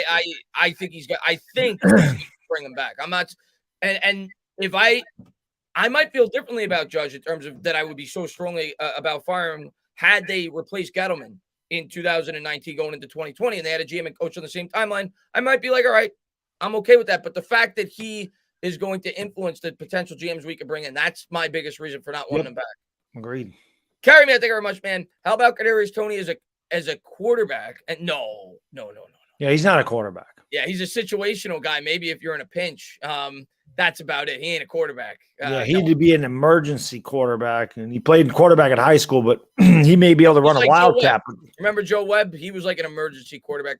He's not. Yeah. Joe Webb actually was a quarterback. But I think he was a quarterback at Minnesota. I think he was a quarterback in college. He got drafted as a receiver in the pros, and then I think he stepped in as a quarterback in an emergency situation. Right, that could have been Terrell Pryor. He was also drafted as a quarterback, but he could have stepped in the pinch. Antoine Randall out of Illinois, obviously, same thing. He was a quarterback in Illinois, drafted as a wide receiver, and did that a little bit for Pittsburgh. Where if you needed him like an absolute emergency, where you don't dress three quarterbacks and both your quarterbacks get hurt, you need one then. But yeah, you can't go into a season with him he can't stay healthy as it is as a wide receiver.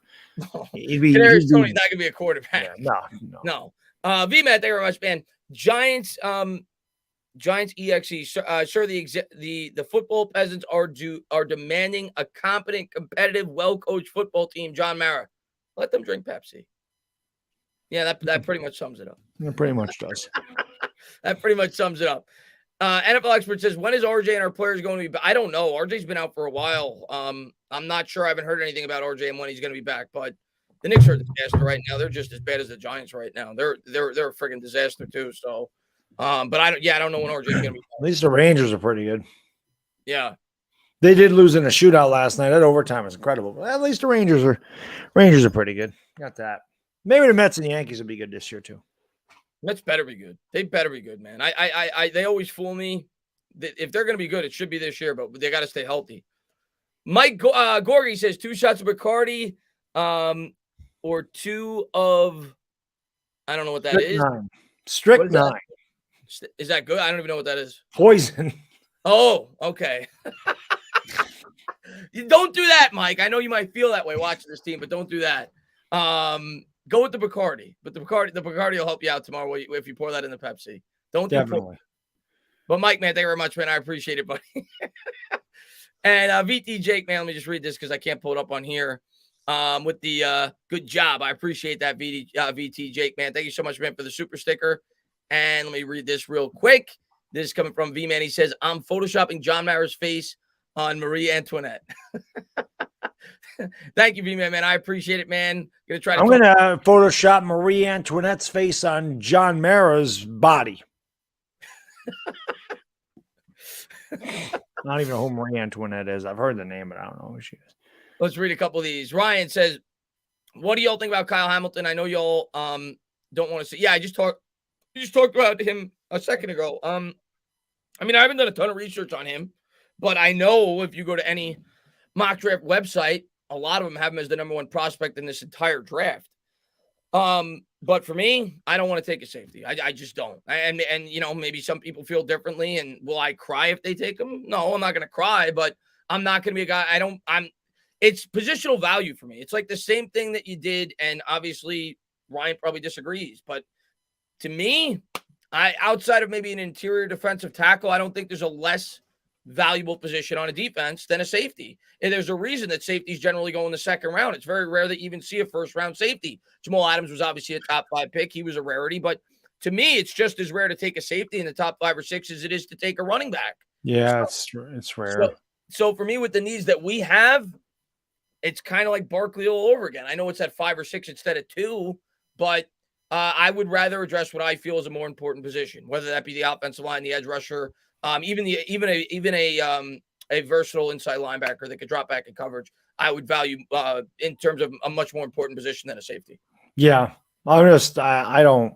I mean, We went the entire draft not addressing the offensive line. We can go the entire draft without addressing safety. That's not going to hurt my feelings. I think we can get by with that. But to me, there's just if we had a good offensive line and a good pass rush and our secondary was lacking, I would understand. But I just feel like there's much more pressing needs in this team, and I don't think a safety is going to make an impact that you want a top 10 pick to make. So I just don't think Kyle Hamilton's a fit for the Giants. It is possible that he goes top 10 to another team. He might go top 5. Like, he's that good, but yeah, maybe he goes to, I don't think he'll go to Detroit. Jets. I think Aiden Hutchinson's going to Detroit. I think Evan Neal's going to Jacksonville, and who'd be picking third? Maybe he goes to the Jets, something the Jets would do. Yeah. Listen, if they take him, am I going to scream? No, it's just not what I would prefer. If he's that talented, of course he could help our defense, and he's versatile. I've read that people feel like you could play some linebacker as well. If they take him, I'm not gonna be upset. Is it my ideal pick? No, but could he help the defense? Yeah. Ryan says, so if Hutchinson falls, do we take? Yes, he won't make it to us. Can you imagine, Chris? We got 2019 all over. We're picking 5th. Hutchinson falls to us and they go Kenny Pickett. Can you imagine? Can we have a replay? Well, it'll be Daniel Jones and Josh Allen all over again. Yeah, that's what I'm saying. Can you imagine that one? Yeah. Can you imagine that? I don't want to imagine that. No, me neither, but that's the type of crap that we do here. Yeah. I wouldn't. Of course, we could take it with the next pick, though. At this point, Baddog, I would almost expect to be disappointed, so I don't think I would react the same way that I did. I would just be like, I would go on a rant. But I don't think I'd be like how we were like full-blown rage. Yeah. Like we were shocked. Yeah. Like I can't guarantee. Nothing the Giants do going forward is going to shock me. I can't guarantee that. Yeah, I can't guarantee. I don't think rationally when they piss me off. I don't. I go into a different mindset of just the fact that they're bringing in a new GM. And you could, he could definitely convince himself he wants to take a quarterback. I won't be shocked if they take a quarterback. I'll say that. I'm not saying I'll be shocked, but I'll be pissed. Yeah, especially if you take him over Aiden Hutchinson, like you said. I mean, really, I don't think I was shocked at because it was rumored. The other thing I'll say, Baddog, there's a good chance we're going to have back-to-back picks. So it's a different dynamic this year. That's what I'm saying. We could get him with the next pick. So. Yeah, so if we take the quarterback with the 5th pick, I think my reaction will be like, all right, let me see what they do with the 6th pick. So then they take another quarterback. Or they take Kyle Hamilton. Kenny, they're going to go Pickett and then Hamilton. And then we can lose our mind. And we got no offensive linemen. Yeah. We're going 2 offensive linemen this time. Let's do it. V-Man, thank you very much, man. Marie Antoinette, last queen of France before the French Revolution, famously said, let them eat cake when the peasant demanded bread. So she upgraded. Yeah. Cake is way better than bread. Of course. Cake is basically kind of like bread with flavor. Yeah. It's like fluffy bread with flavor. It's freaking good. It's great. It depends. Well, I'm Italian. I probably prefer bread, but depends on the cake. You give me a good Napoleon. Sign me up. You give me a good loaf of Italian bread. I'm just down that with some dipping oils. Give me some of them nice dipping oils, so a little Parmesan cheese in there. Yeah, I can down a whole loaf of that. Feels sick to my stomach, but. Blue, what's going on, yo, Elvis, man? Thanks for popping in, buddy. Blue Collar says, bring an in-house GM, draft OND line, get 6 to 7 wins next year, then fire the GM, coach, and then hire Bieniemy and a new NFL game style GM, draft the future quarterback. That's what I think should happen, Blue Collar. That's exactly what I'm saying. Yeah, but I don't think Judge is going to sign. I have worries, man, that Judge is going to know his job's on the line. We'll see. I don't know if Bieniemy makes it to next year, though. I could see Bieniemy getting a job this year.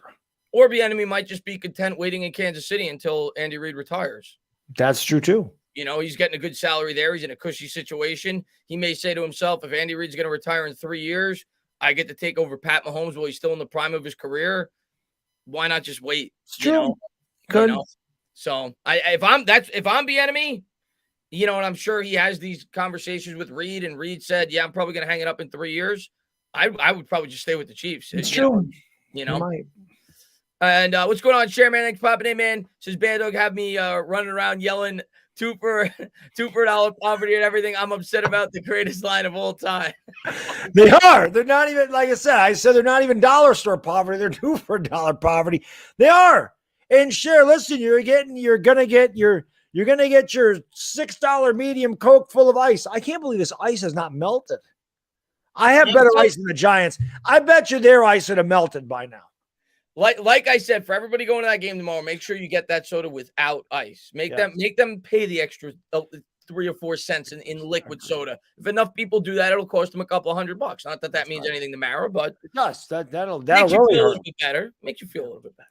All I can say is I'm glad in a year that has been just a really difficult season for Giants fans. I'm glad that a lot of you guys are finding levity in my recent videos because I still get pissed, but sometimes I have to laugh at it. Like the bag over the head, when I did the bag over the head with the, the thing, or the Joe Judge parody, sometimes you just got to have some fun. And this goes back to my trash talking days on YouTube where I just trash talk people. And I came out with some crazy lines, and a lot of these things I don't even plan. I just spit them out. I don't think I planned on saying 2 for $1 poverty. Just came out of there. But listen, it's been rough. I'm going to get pissed off. I'm going to yell and scream. It's what I do. I am a fan. I am not happy. People, as I'm saying, people are like, oh, Baddog, why are you so mad? They stink, right? But I don't have to like that. I don't have to like that they stink. I don't like that they're bad. Everybody's different. Nobody should tell you how so, to feel. but I'm glad that I can make some people laugh with some of the crazy things I say or come out with, because a lot of it's true. Really is. I mean, there's plenty you could rant for 3 years right now about this team. And I did not hear about that amazing. I know that Sam Beal is back. I did not hear about that. I don't think it matters. He's not going to be here long term. I don't think. I mean, I hope, but I don't think. Michael, man, thank you very much, man. Entertaining trades for everyone except Kadarius Toney, Andrew Thomas, Xavier McKinney, who's Azeez Ojulari. Get as much draft capital as possible. Offensive line. Go Big Blue, screw the cow turds. Hey, man, I hope they go out there and they pull a monumental upset. And I mean, I agree. There's no reason to trade those other guys because they're still at the beginning of their rookie contracts. If you could get anything right now for Kenny Golladay, I'd do it. Yeah, you can get his contract off the books. If you get anything for Saquon Barkley, not anything, but if you get a second round pick for Saquon Barkley, he's gone. I'm trading him right now. I'm not trading Daniel Jones, same thing. Yeah. Again, it's got to be within reason. I'm not trading. Yeah, listen, if they traded Daniel Jones, got a second round pick, and a quarterback with a second round pick, fine. Second round, I'm fine. Second round, well, I don't think it's. Chris, it will be interesting to see what they do with Daniel Jones. It really will be. I don't think you're gonna. I actually talked about that like 3 weeks before he got hurt. That going into the offseason, if they could get a Sam Darnold-like return, which was like a 2nd, 4th, and 6th, I would do that and bring in a stopgap. But I don't think you're getting that now with the neck injury. No, I don't either. I don't think you're getting that now. So that's why I think Jones will be back. I thought Jones was going to be back anyway, if I'm being honest, even before that. But I think Jones will be back, which I'm fine with for another year. Definitely need to improve the backup, but you got to be long-term thinking in this draft. And you got to set Jones up for success. And if he doesn't take that huge leap, which I think a lot of us don't expect to happen in year 4, then you can bring that next quarterback in and set him up for success. I think that should be the plan this year, but that doesn't mean it will be. Right. That's exactly why we need to address the offensive line, because again, everybody that complained, everybody that's given Daniel Jones every excuse, and now they're left with nothing but the offensive line. If we do address it, and the offensive line is good and he's still bad, then hey, he just can't do it. But if he's really good next year, because it was the offensive line, then you say, hey, maybe we pick up the 5th-year option with Daniel Jones. Well, but you got to do it before the year starts. Oh, that's true. Yeah, I don't think they're doing that. Which you can't do. But they could. I mean, this is the way I look at it. I guess what they could do. Well, no, I guess it wouldn't matter. This is the way I look at the 5th-year option. The way I look at the 5th-year option is this: I'm not signing on the 5th-year option under any circumstance. No way. And if he surprises me and plays like a top 8, 9 quarterback, I will gladly take the loss on that. I will say to myself, all right, I could have him at 21. I'll pay him his 30, 33, 34 on average per year. Give him the extension if he's a top 8, 9 quarterback. Right. I will gladly do that if he could prove me wrong as a general manager. I'm not committing another $21 million to Daniel Jones. That has question. Yeah. I caught and the other thing, Bad Dog, I was just thinking before you talk, even if you extended him on the 5th-year option, if Daniel Jones goes out and balls out and is a top 8 quarterback in the NFL, he's probably not going to want to play on that 5th-year option. He's going to want an extension anyway. Right. So there's no reason to sign him to the 5th-year extension. Yeah. I caught a bit of you and Fisk the other night, and I heard Fisk talking about, and other people do this too, talking about how good he would be with an offensive line of this and that. But that's pure speculation. Yeah. We know what Daniel Jones has been, and we know what he is. Now, would he be better with an offensive line? I think you mentioned this. Yeah, he'd probably be better, but we don't know that he'd be great. We don't know what he would be because, again, that's pure speculation. It's still not. It should not change the way he processes. He'd be better. He'd be better, but again, it's not necessarily guaranteeing he's the guy. It's not necessarily, like you said, him going to a top 8 quarterback. Yeah, he might go from 26th or whatever he is to 16th. But do you really want to pay him $35 million to be a top 16 quarterback? No. I'm not extending. I would not give a quarterback a second contract. And everybody feels differently on this. But with the amount of money that quarterbacks make on second contracts, I would not give a quarterback a second contract in today's NFL unless they're a top 8 like for sure a top 10, like not a fringe top 10, like a top 8 Pro Bowl caliber quarterback. Yeah, if you're not that, you're not getting a second contract. I agree. It's too much money. There's too much money to have a mediocre quarterback. Yeah.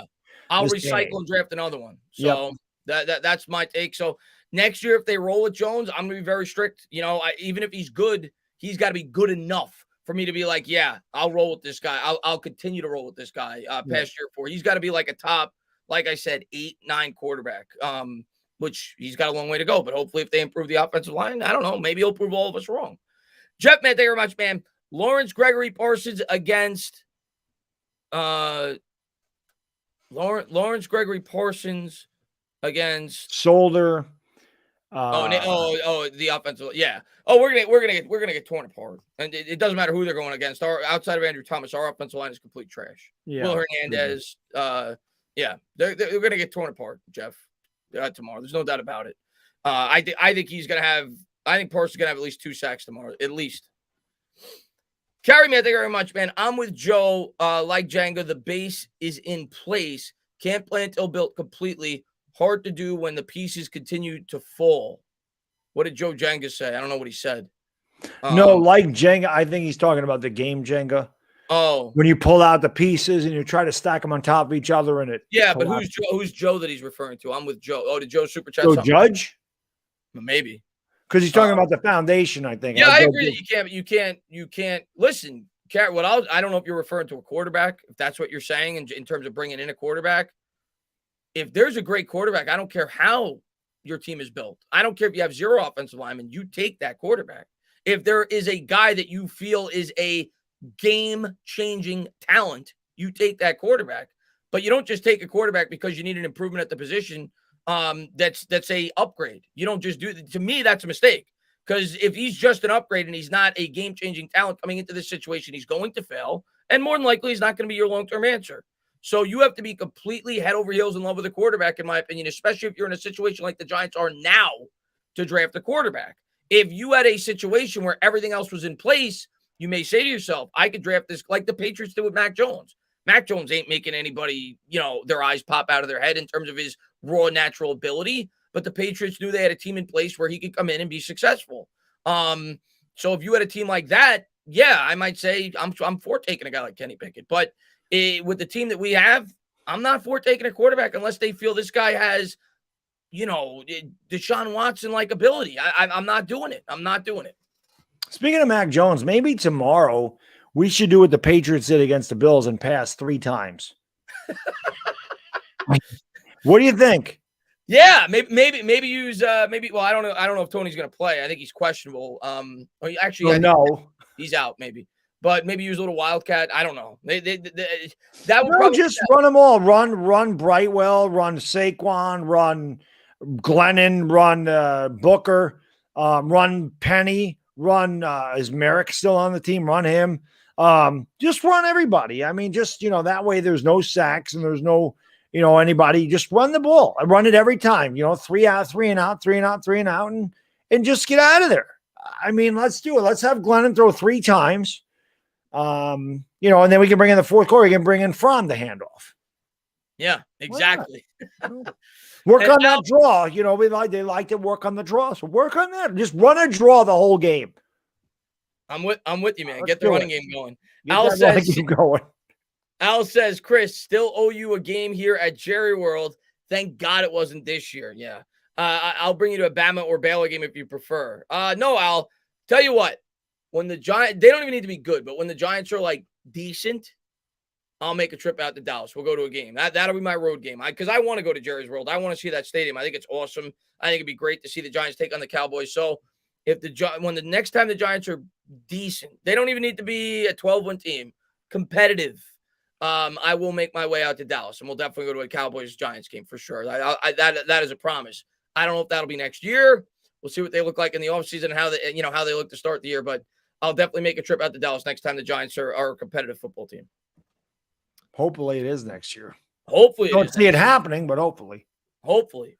I'm not predicting. In such disarray right now. It's unbelievable. Yeah. Oh, I agree, Elvis. It might be a couple of years. But I ain't gonna go to Dallas for a product like this. I ain't taking a plane trip to Dallas for a product like this. Adam, man, thank you very much, man. I don't know how License Plate Guy does it, by the way, Baddog. He is a dedicated freaking fan. That guy goes to every road game, even when a team is like this. Like, that is I don't know how he does it. How do you do that? I don't know. More power to him, man. More power to him. Well, you don't have kids, you can do that. I couldn't do that if I wanted to. But the way the team is now, I'd rather just watch it at a sports bar. Or watch it listen, I'll admit, I would love to go out to Los Angeles. I would love to visit all their stadiums. Whether the Giants are good or not, just for the experience. The Giants are decent to do that. It would be nice, but sometimes you don't get that option. They only play in Los Angeles how often? If SoFi's brand new. So, he's great. More power to him, man. I tip my cap to him. More power to him, giving Justin Tux and Pepsi too. Good on you, License Plate. I saw that video. Good on you, sir. Good job. At least he gave him a 2-liter. License Plate Guy more generous than John Mary. Gave him a whole 2-liter. You know how many medium sodas a 2-liter would fill? Probably like 10. At least 5. Yeah. So, think about it. Well, that's because Justin Tuck's in the Ring of Honor, right? That's what you get. If you're in the Ring of Honor, you get a 2-liter Pepsi. If you're just a guy, you get a medium. That's their Ring of Honor package. They give him a 2-liter Pepsi and a handshake. Right. Yeah, most teams give you probably like a Rolex. We give our players a 2-liter Pepsi. That's correct. Adam, thank you very much, man. Unfortunately, the team has been more like Chutes and Ladders. You guys both have a Merry Christmas, man. Adam, man, I really appreciate it, man. Thank you, sir. You as well, man. Thank you so much for popping in. Thank you for being such a great supporter. And hope we have a fun time tomorrow, laughing, probably. But thank you so much for being here, man. And Al, man, he says, I'll leave the tickets in my will then. I hope that's not the case. I hope the Giants are Al, I don't think you're that old. So hopefully in a couple of years, man. I ain't even saying we got to be a playoff team. We got to at least be like a 7 or 8 win team. You know what I'm saying? So we'll see, man. I ain't going there if they're like a 4-win team, but hopefully next year, man. We'll see how they start off next year. We'll see what they do in the offseason. But like Baddog said, I ain't calling for it. No. Let me read a couple of these, man. Afghanistan, always like to shout him out, man. Great supporter, both of ours. Hate to see what a guy in our practice squad would get. I don't know what that's. They're going to use jockstrap. When they retire. Yeah, it's like the water boy when they just change out the jock straps. Yeah. The guys coming on the field, that's what they get. They share jock straps if you're on the practice squad. Liam says no quarterbacks this year, all line, all first round. Agreed. I'm with you. We're with you, Liam. Especially with the no quarterback. You're gonna get that's gonna be the biggest debate of the offseason because you're gonna have fans that are gonna convince themselves that one of these quarterbacks is incredible, and they're gonna sell themselves on a quarterback. And then you're gonna have fans like Baddog and myself who I think we're gonna be pretty strong in our stances. I don't want to force a quarterback pick. So that's gonna be the big debate. It didn't work the last time we did it. Yeah. So that's going to be the big debate of the offseason. And Noda, man, I appreciate that. Yeah, we're going to wrap this up in a couple of minutes. Again, you guys make the show, man. To be honest, there ain't a whole lot to talk about. We didn't even talk about the game anymore because because we already know the outcome. We're gonna get freaking killed. We're gonna get freaking killed. Doom. Yeah. And Jason says the Knicks. Yeah, the Knicks are just I don't want to say they're as bad as the Giants, but they're starting to approach that. The Knicks have been real. Knicks started 5. They're 13 and what? 17 after the loss. And they started get way and this is typical Knicks. Way down, 41-point third quarter, have the lead, and then completely screw it up. That's been the way they've been this year. They get down really big, they make a massive comeback, only to fall short of the end. So get your hopes up, rip your heart out. Typical Knicks. It's been happening my whole life. So used to that. Yeah, they've been. And I guess for me, I don't get nearly as mad as the Knicks. And maybe this is why some of these younger fans don't care as much as I do about the Giants being bad, because they haven't seen them good. I've seen the Knicks good. I've seen the Knicks compete. I've seen them make a couple of finals. I've never seen them win. And they've been bad for 20 years now. So it's not like I ever expect them to be good. Maybe that's why I don't get as mad at them now like I do the Giants, because I expect more out of the Giants. I definitely expect more out of the Yankees. Like, I get more pissed off at the Yankees than any team that I root for. Anyone. Way more than the Giants. Yankees are the most demanding fan base. Yeah, they are. Because we're spoiled. I say it all the time. We are freaking spoiled. If the Yankees don't win a World Series, it's a failure. I'm not even going that far. I mean, it was. Yeah, that used to be the way it was. But I've actually fallen back now to what we should at least be making the freaking World Series. Yeah. You know, we haven't made one. We make the playoffs. I'm ecstatic. Yeah. So it's just a different. It's different when you, like I said, when you see your team, like Patriots fans, like, you know, the Patriots have been great this millennium, but let the Patriots have 6 or 7 years of what we've gone through, and I bet you their fans are pissed. Of course, really mad. Like, they're going to probably make the playoffs again this year, and even if they don't win a Super Bowl, at least they're there. But let the Patriots fans deal with 5 years of, you know, winning 28% of your games, and they'd be heated because they expect more now. Whereas if you grew up rooting for the Patriots before the year 2001, you probably didn't expect much of them. They got to a couple Super Bowls. They got blown out in both of them. So you probably didn't expect one. Now you do. It's amazing how it changes when you win. And Jake says, do you think the medium sodas have at least include ice? Yeah, it's cheaper if they put ice in there. They put less soda in the cup. So fill the cup up with ice and dash a little coconut. Those free sodas are it's gonna be ice to the brim, Jake. I promise you. Don't scoop it in there. It'll be like a snow cone almost. And get your free medium Pepsi snow cone here. Why don't they just do that? I just give away a snow cone, because that's all that is. Flavored ice. Yeah, pretty much. With the amount of ice they put in those drinks. Yeah. Jeff says, I want to say the Mets will have a really good year, but I should know better being a Mets fan and just wait. Yeah, I'm not going to say that. I say that every year when I feel like they have a good offseason. I'll wait. I'm going to go in with excited, but I'm not going to say we're going to be great. Got to see the product on the field. Yeah. Picking Linderbaum over Hamilton is risky. I mean, I think that's fair. I mean, you could just as easily argue that a center is not the best positional value either, taking it that early. And that's an argument. We'll see. I mean, I don't know what they're going to do with that second pick. No matter what they do, they have to take a lineman with one of those two picks. And I think most Giant fans agree on that. And then the debate will come, what should they do with that other one? So I'll be honest. Any pick there is risky. Any one of them. Yeah. It's and it may be risky, but you have to go with your needs. You have to go with your situational needs. And the fact of the matter is, this offensive line has been bad for 10 years, and it's time to fix it. It's hard to, especially when you have a young quarterback, unless like he's at Herbert, where he is just next level awesome, and it's rare to find those guys. There is not one of those guys in the draft this year. So you're not going to find a Justin Herbert every year. So sometimes you got to wait. But again, I think you have to. I think the offensive line is just much more important right now than Hamilton is. Yeah, no, I'm with you for sure. I think line's our biggest need right now. I just wish if we would have just drafted Creed Humphrey, like I said, we should have last year. We wouldn't have had this problem with Tyler. We wouldn't have been talking about Tyler Linderbaum. Any draft when you have a line as bad as the Giants do, when you don't draft line, you're just kicking the can down the road the next year when you're going to have to draft more linemen. Like last year, we could have had Micah Parsons and Creed Humphrey. What a difference that would have made. Or you could have taken Slater. Right. Like, yeah, you could have taken Slater and I don't know, and Ojulari or whatever. But Right. obviously, it's hard to judge what they did in the draft this year. We have to see what they get with that Bears pick.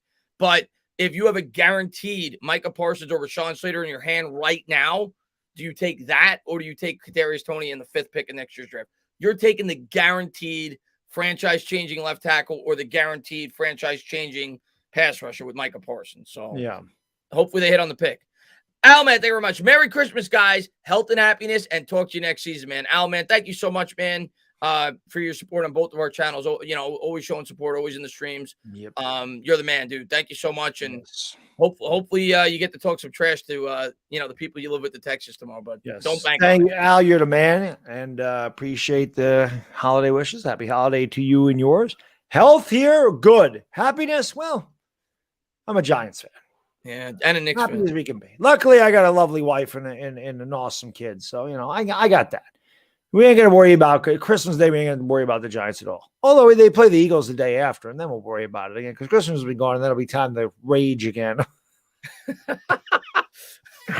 Give a quick shout out to Oh, Word. I want to sweep the Eagles. Just one. Just let us have that.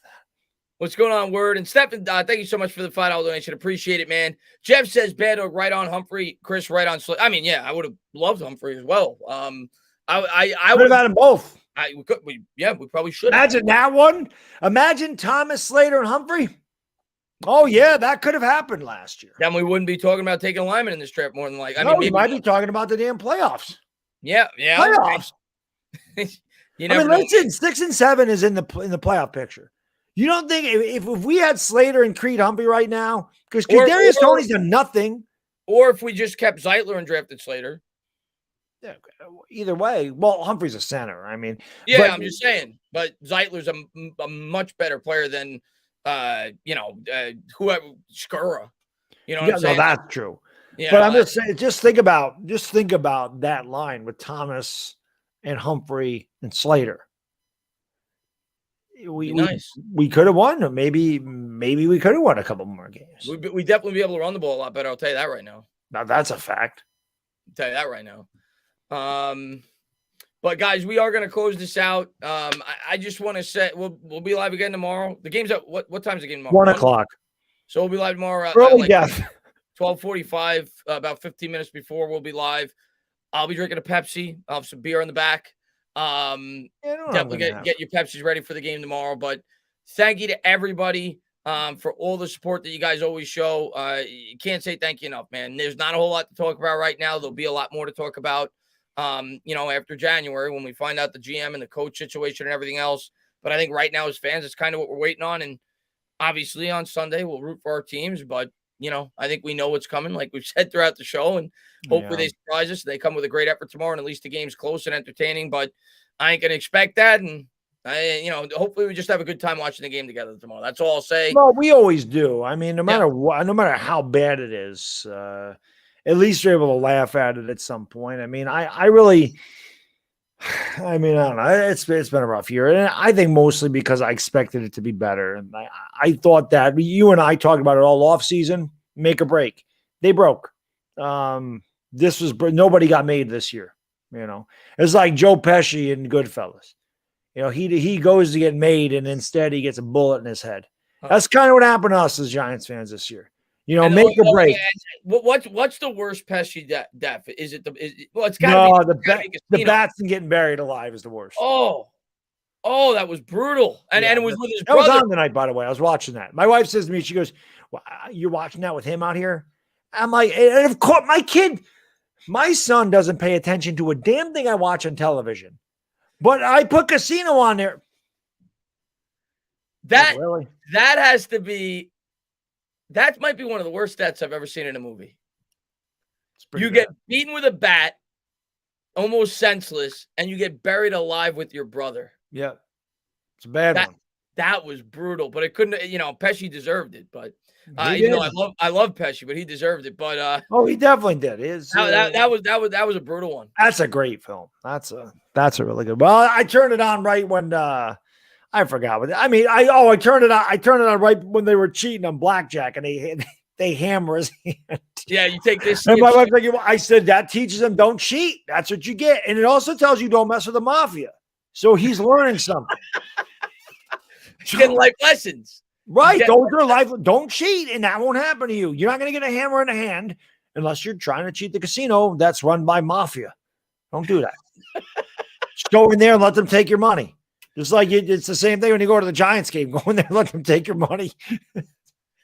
Expect nothing in return. Well, you get a free medium soda tomorrow if you're a ticket holder. Congratulations.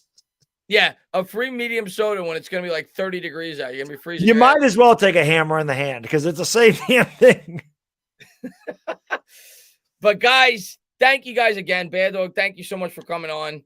Looking forward to doing the game with you tomorrow. Looking forward to having another therapy session with you next week on your channel and then calling against the Eagles. But hopefully we find a way to get a win tomorrow. Not going to bank on it. But Baddog, close us out, man. Yeah, well, Chris, I always appreciate you having on. I mean, listen, I appreciate you this year. I appreciate you every year. Obviously, this show is awesome. I say it all the time. It's my favorite thing I do. But I could have never made this season without you. Same with me, and without you guys too in the chat. Yeah, of course. I'm saying though, like I can't imagine talking about the Giants like without you, or doing the games without you. Like I did that Eagles game, and it was nice to win, but it's just weird. Like it's not the same dynamic. So I appreciate you and this show, and of course everybody in the chat, because again, you guys and girls, and I say this all the time, and it can never be overstated. This team is an absolute dumpster fire, and it's been terrible. And yet all the support in the shows, all the support in the videos, constantly coming back to watch the games with us. I mean, the game, we're terrible, and that there's 2,000 to 2,500 people in these streams. That's why you guys and girls are the best fan base there is. I'm pissed. A lot of you are pissed. We're mad. But you know what? Every week we sit there and we watch this team. Why? Because we love them. That's what fans do. And it's just going to be that much sweeter whenever they get out of it. It has to happen eventually. Hopefully it's sooner than later, but it's going to be so much fun when I don't have to scream at the camera. I don't have to make fun of the owner, do parodies of the head coach. It'd be nice to be talking about we're 7-2. We're going to whoop Dallas. I would love to be going into this game 9-4 going, we're whooping Dallas's ass. Yeah. I can't wait for the day that I can do that. I'm looking forward to that. I know everybody in the chat is too. One of these days it's going to happen. So. Hope so. Anyway. Close it out. For the Entertaining Talking Sports, it's Bad Diggy Dizzle. Have a good night, everybody. See you tomorrow. We gone. Peace.